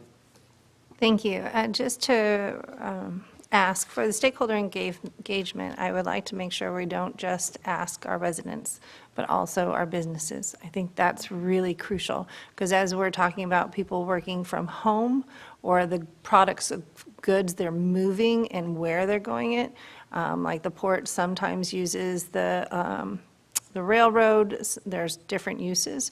But I think that's important, is that we're really engaging our businesses as to where they see goods moving, because that's also a key point for us. And I just asked the economic collaborative that we have, the port, and some others. Thank you.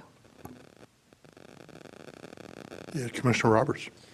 So I thank the commission for all of the comments and feedback, and Director Erickson for your partnership. Just to make a point, we are, Caltrans is the CEQA NEPA lead for this environmental document. However, this is where we will bring everything back to the board, to the commission, for your continued engagement and approval in terms of what project would work best for this region. I'm hearing a lot of, good conversations with regards to the freight and goods movement, but also concerns about land use, the footprint that we leave, the air quality issues. And so this is something that Caltrans will continue to work with VCTC in determining the best project that works for all modes of travel. And so we certainly have efforts that do support bike and ped connectivity, access, local connections, but we also need to be mindful of the business and economic sustainability of the freight and just, folks who are, they need a car as their mode of travel. And so, we are in a very kind of interesting time in terms of balancing all these needs, but we are dedicated to making sure that we work and also identify potential funding, given that Ventura County doesn't have a sales tax, but funding will be a determinant in terms of the alternative that ultimately will move forward, and that's also something that Caltrans will be working with the staff to identify to see what we can do. So I do appreciate and ask for your constant and early engagement, and if you at any time, any of the commissioners would like Caltrans staff, technical staff, to come in and help you understand the plans and what the project's going to look like, please feel free to contact me as well. Thank you. Okay, thank you very much. I sit here and I keep seeing the vision of Field of Dreams going through my head, and one of the taglines was, if you build it, they will come. And I want them to come here, but I don't want them to come on the 101. I'd rather see them be on a train or a multi-passenger vehicle or something else. And I'm still amazed at the number of people, and sadly, I'm one of them. When you drive down the freeway, there are a bunch of cars with one person in them, and we need to get better at utilizing better methods of transportation to reduce vehicles. So that being said, this is receive and file. That will be the direction. Thank you very much for the presentation. Thank you. Mr. DeHaan, any final comments or no? Getting on deck here for the next item. Yes, receive and file. Yeah. And I'm hoping we still have a quorum right now, do we?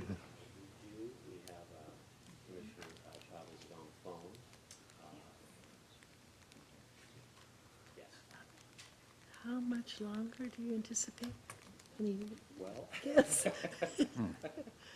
And how many do you need, if I leave, will you no longer have a quorum? We need 9 for a quorum. And I can leave for like 10 minutes and come back, and then you'll still be counting it as a quorum? What was the request? if she could leave for 10 minutes and come back, I believe that. Then I can stay for the length, and I could leave for 10 minutes. I think we should be okay on a quorum still, so let's wait till the two members that have stepped out come back in. Yeah, I can wait, yeah. Yeah, we Yeah. still have 2 members that just stepped out, but. Yeah, yeah, Commissioner Judge has left, Commissioner Long and Commissioner Grell are still here, they're just not in the room, so. Neither is Commissioner. We'll go ahead and move on to item number 12, fiscal year presentation 2022-2023 low carbon transit operations program, LC top allocation. And Mr. DeHaan, I presume you're doing this? Yes, I'm going to keep this to a minute. This is the low car, yeah, you said what it was. It's funding for projects that reduce greenhouse gas emissions that are transit. And every year this comes to you to approve the list of projects that we forward to the state. The apportionment is about the same as it was last year, a little over $2 million. The two projects that are recommended for this year for that money, there's $1.2 million for free fare programs. This would continue the Youth Ride Free program that started last year and also add in 8 free transit fare days. This does not include the College Ride program, and that's because it has enough money from past years to continue running for the next year. So it's already covered. So instead, what's on the list is $890,000 for electric bus charging equipment. That's also an eligible use. And then the recommendation also has approving the Metrolink share of $214,000, and they've recommended using it for a Metrolink student and youth pass program. And that's the recommendation. Any questions or comments for Mr. DeHaan? Director Johnson. Thank you so much. I wanted to thank the commission for for this. As a board member for Gold Coast Transit, I can't say enough about what a huge success it has been in so many different domains to have the youth ride free. We at Gold Coast, as we look ahead in our next fiscal year, we are looking at returning to our fare receipts meeting what they were pre-pandemic. And there are very few transit agencies in the country that can make that claim. Certainly I see it myself living near the college. There is a notable reduction in car traffic around the college because it is so well used. And then at the same time, thanks to the Youth Ride Free, we will have people that, they're young adults and they have experience riding the bus. They know how to do it, and they'll be able to, consider living where they work and using the bus and, saving $1,000 a month, not having to pay for a car. And it's just a fantastic program. It's a game changer for Gold Coast Transit. It is changing our paradigm, and I can't say enough about it. So those would just be my comments. Thank you. Commissioner Tremblay. I thank Commissioner Johnson and move the item. All three staff recommend. Second. I'm sorry, who was the second by? Commissioner Lejeune. Okay, Madam Clerk, we have a motion by Commissioner Tremblay and a second by Commissioner Lejeune. Roll call, please. Commissioner Chavez? Aye. Commissioner Enegren? Commissioner Francina? Yes. Commissioner Gorell? Yes. Commissioner Johnson? Yes. Commissioner Judge? Commissioner Long? Commissioner Lopez? Commissioner McQueen Lejeune? Yes. Commissioner Parvin? Yes. Commissioner Tremblay? Yes. Commissioner White? Yes. Chair McDonald? Yes. Thank you. Okay, thank you all. That takes us to item number 13, legislative update. Ms. Peshka. Yes, thank you, Chair McDonald, and good morning, Commissioners. I think you'll all be excited to hear that I'm going to be keeping my remarks brief this morning. That's for a couple of reasons. First, I'm joined this morning by Delaney Hunter. She is the managing partner at California Advisors, that's VCTC's advocate in Sacramento, and she is much more knowledgeable about a lot of these items than I am. She will provide some information about the state budget and some recent legislative activity in Sacramento and be available to answer questions. Second, Governor Newsom is releasing his budget proposal even as we speak. We did not time this, but we really couldn't have timed it any better than this. So we'll have a better idea of the state's financial picture soon, if we don't already. And so for now, I'm just going to provide a quick recap of the budget process so far and the potential impacts to transportation. As the Commission is aware, the state is facing a projected budget deficit of a sizable number. In January, it was at least $22 billion. And the governor's budget at that time recommended funding cuts to several transportation programs, including the Transit and Intercity Rail Capital Program and the Active Transportation Program. At the same time, transit operators across the state have raised concern about the projected fiscal cliff. As noted in the staff report, the California Transit Association recently submitted a budget request of $5.15 billion over 5 years to be used for transit operations. This week, VCTC staff attended a listening session that was hosted by the State Transportation Secretary and several members of the CalSTA team. And at that session, transit operators of all sizes shared nearly identical concerns of shortfalls in transit operations funding that could lead to cuts in service and to higher fares. Also this week, the Nonpartisan Legislative Analyst's Office released a report that lays out options available to the legislature to provide short-term funding relief to transit agencies. Those options include extension of regulatory relief that was provided during the pandemic, including continued suspension of the fare box recovery penalties. The report does not recommend any particular option to the legislature. Rather, it discusses each possibility and the potential trade-offs for each option. After today's meeting, Ms. Hunter and her team will review the revised budget proposal, and we look forward to sharing new information with the commission when we have it. And with that, I will introduce Ms. Hunter. Good morning, all. It is so good to be back in Ventura with you all. I think it's been 5 years, though those COVID years tend to blend together, and I think I've lost some time. Hot off the press, so bad news, and I apologize. The deficit has grown. We are now sitting at about a $31.5 billion shortfall for the budget. That is as of today. There are additional risk items that the governor has identified this morning in his press conference. Those include the debt issue at the federal level, obvious concerns around financial health of our banking system, and for most counties in California, the fact that taxpayers do not have to actually submit their tax returns until October. So that's a very big question mark as to sort of how much we will probably see the deficit grow.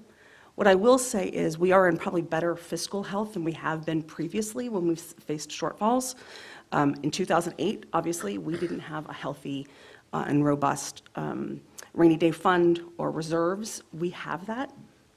And the governor's budget really tries to maintain in the transportation space to the best ability some of those dollars by using additional funding sources that are not general fund. So you will see that there's an additional fund shift he's calling for in the transportation bucket by moving general fund dollars out and moving special funds in. There is no additional good news on the transportation front. However, all of the cuts and shifts are maintained in the May revise as they were in January. So it is not a pretty picture. The one other note relative to transit ops is that the governor's budget summary released this morning did invite a discussion with the legislature on the ongoing need for transit operations. As Ms. Peshka mentioned, there are several options on the table, including things like policy changes that don't particularly have a dollar number attached to them, but would be really meaningful for transit operations up and down the state, as well as looking for additional or new sources or shifting or creating flexibility in existing sources. So the next month will be hot and heavy in budget negotiations between the legislature and the governor. And we're all waiting to sort of see how these things shake out because we are dealing with a record number of new legislators. We have 35 new members, which has never been seen in my 30-year career in Sacramento. So it's going to be really interesting to see how new members figure out how to grapple with those things, especially coming off an election year where they thought we were sitting pretty with money. So that's the big picture in Sacramento. Legislatively, we are still moving bills through the process. Appropriations is what we're focusing on right now. So next week, we'll know which Assembly bills and which Senate bills will actually make it through the appropriations process. It will be a slaughter, given just the fiscal health of the state. So we do expect that there will be a very significant winnowing down of bills that move onto the floor and then through to Second House. We are watching a handful of those very carefully for amendment process. That happens between sort of appropriations and floor action. And we will be, of course, then bringing back key pieces of legislation for you all to review and potentially take positions on. And I'm here for questions. Do the commissioners have any questions or comments? Seeing none, this is a receive and file. That'll be the direction. Thank you very much. Takes us to item number 14, Vehicle Miles Traveled Adaptive Mitigation Program Final Report. Ms. Fagan. Good morning, Chair McDonald and members of the commission. Thank you for hanging in there with us for this item that does actually ask for a vote to approve a final report. For the record, my name is Amanda Fagan, and I serve as the Director of Planning and Sustainability here at VCTC. With funding from SCAG through the Regional Early Action Planning, or REAP program, the Ventura Council of Governments and VCTC partnered to develop a Vehicle Miles Traveled, or VMT, adaptive mitigation program. The program is intended to streamline CEQA processes for housing development that is not otherwise exempt from CEQA review and is part of a suite of VCOG programs to assist the cities and county of Ventura in developing housing to meet our regional housing needs allocation targets and other housing goals. The staff report and previous briefings to the Commission have provided background on Senate Bill 743 and the transition from vehicle congestion to distance traveled as a measure of significance under CEQA, with the most recent briefing to the Commission being in June of 2022. Since that time, staff and the consultant team have conducted outreach to solicit feedback, including hosting a hybrid community meeting, creating a new draft webpage, or a new webpage rather, to share information, provide mapping resources, and collect feedback on the draft report. The website is available at goventura.org/workwithvctc/VMT-AMP. VCTC released the draft final report and webpage on February 8th of 2023 rather, and accepted comments through the end of March. The final report has been revised to address comments received, notably those from Gold Coast Transit District and the City of Oxnard. In just a moment, I'll turn the floor over to Sean Daly, a Senior Transportation Planner with Iteris, who will share a presentation on the Adaptive Mitigation Program final report. Staff recommends approval of this report. Implementation of the report's actions is incorporated into the work plans for our next fiscal year and also into the REAP 2.0 CTC Partnership Program grant application that was submitted to SCAG earlier this week. Before I turn the podium over to Sean, I'd like to introduce Hugh Riley, who serves as the Executive Director of VCOG, our partner on this program, who would like to say a few words. Thank you. Thank you, Chair McDonald. I'll keep this very brief. On behalf of the Council of Governments, we just really want to express our appreciation to the VCTC and your wonderful staff. Without them, this work wouldn't have been able to be accomplished. We think this partnership is huge in terms of our county's welfare, and we certainly look forward to a future opportunity to partner with VCTC on projects that will benefit our whole community. So again, thank you, Amanda and the staff, Mark. It's been a pleasure working on this project. Our consultants have been excellent, and we think this report will reflect to the county residents what we can do together. So thank you again, Mr. Chairman and Mr. Commissioners. Thank you, Mr. Riley.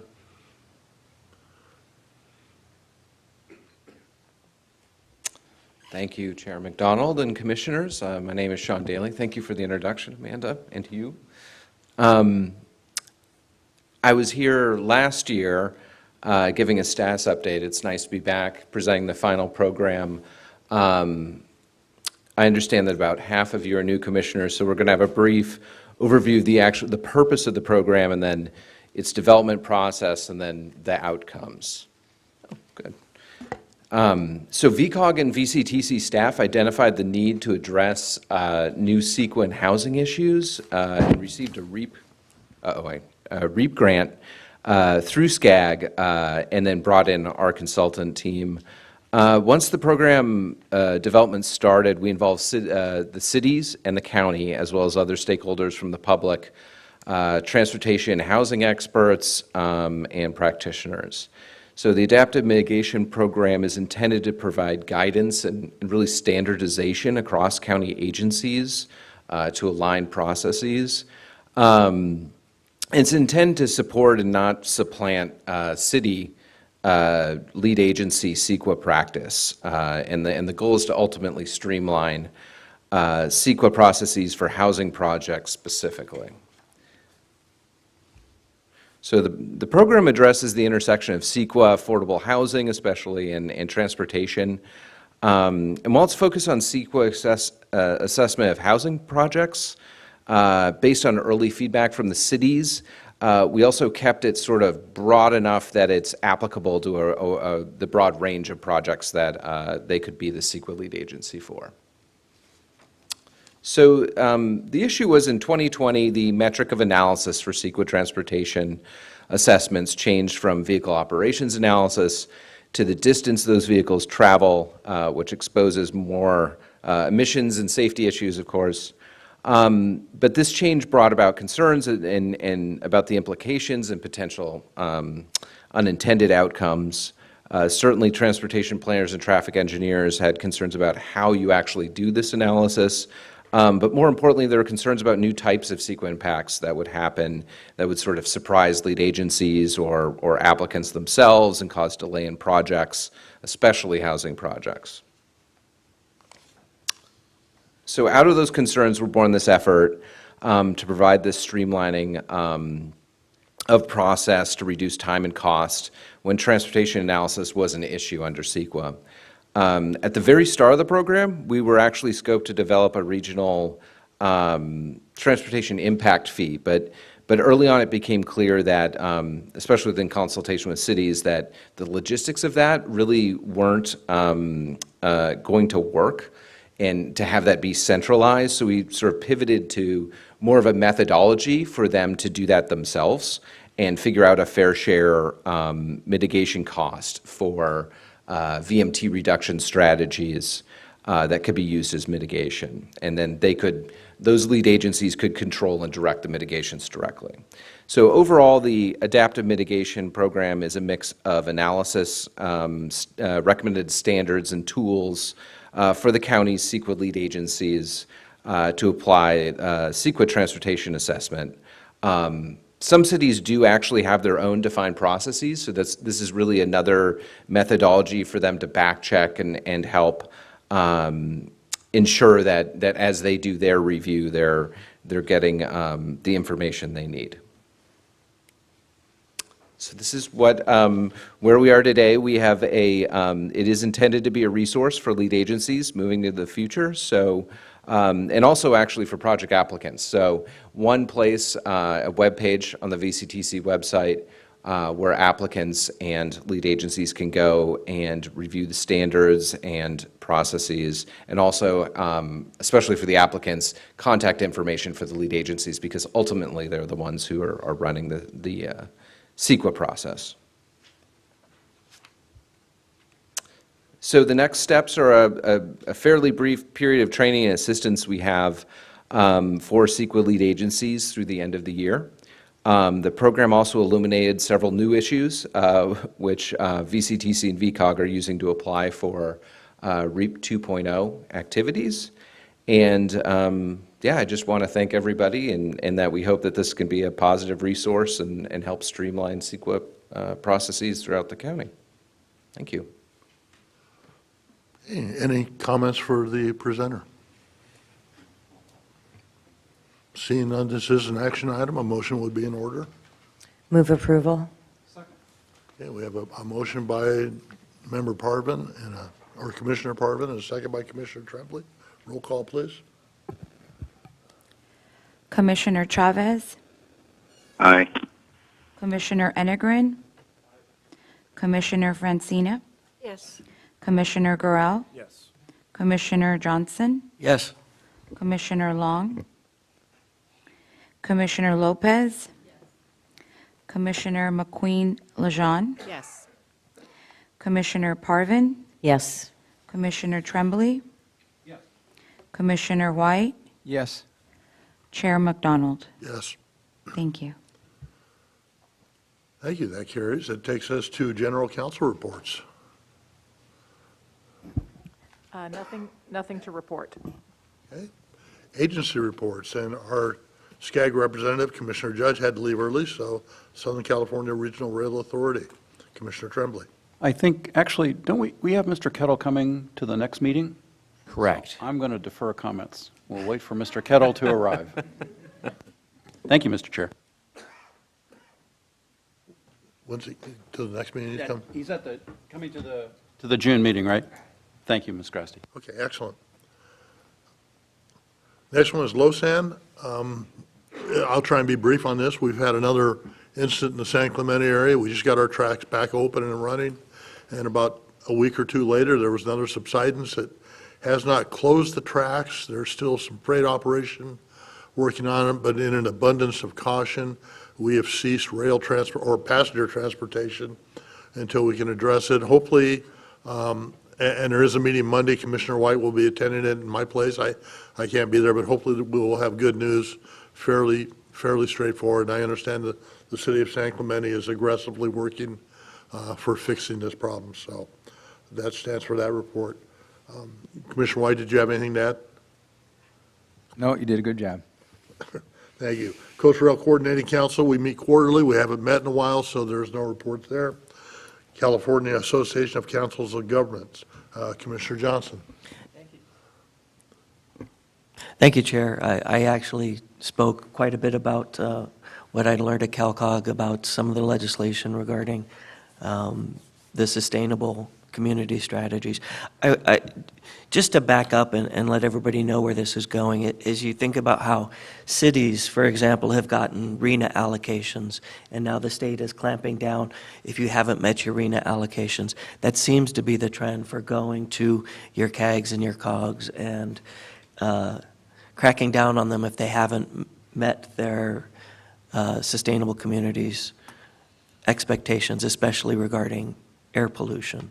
And so that is a very high concern at CalCog, and CalCog has been meeting with Assemblymember Hernandez, who has authored a number of these bills to try to find a path that works for everybody.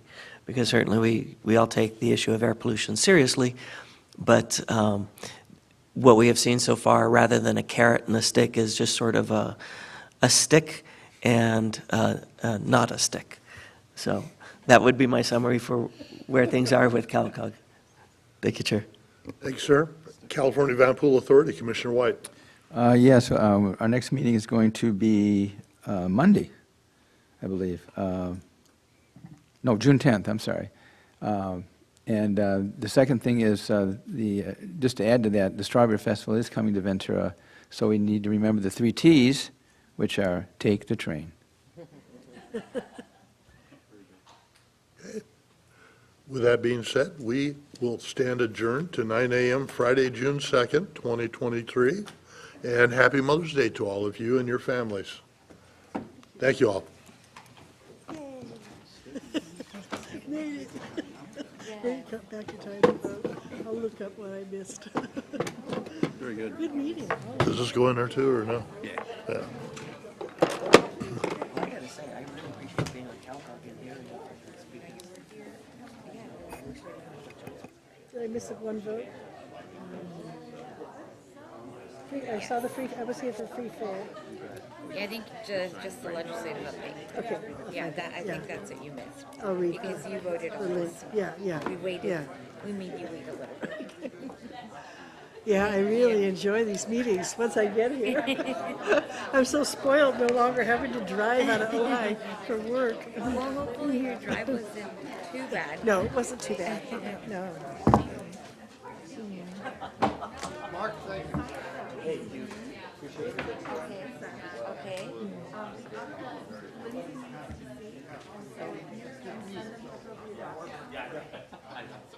Hello, Hugh. See you in June. Yeah. Yeah. Thanks for sending bills regards, please give them I will. Yeah. well. Yeah, yeah. It's been a beautiful day in Ojai with you. I'd like to come out there again and see you. Yeah, we'll find some excuse. Try not to snow in the mountains anymore. Yeah, no, let's go. But, Yeah.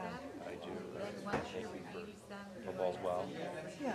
Dog Yeah. well, your dog's well. Well, that's what I did. I let the dogs out. Every park so they have something to look at. Yeah. Well, no, It feels I good will. to stretch my legs after 2 hours. It's nice to walk around. Well, you're not. Oh, okay, all right. Your yoga's I wasn't sure if. Okay, see you soon, then. She would sign, not sign. Okay. Good to see you. All right. All right, sounds good. Thank you very much. It was very nice meeting you.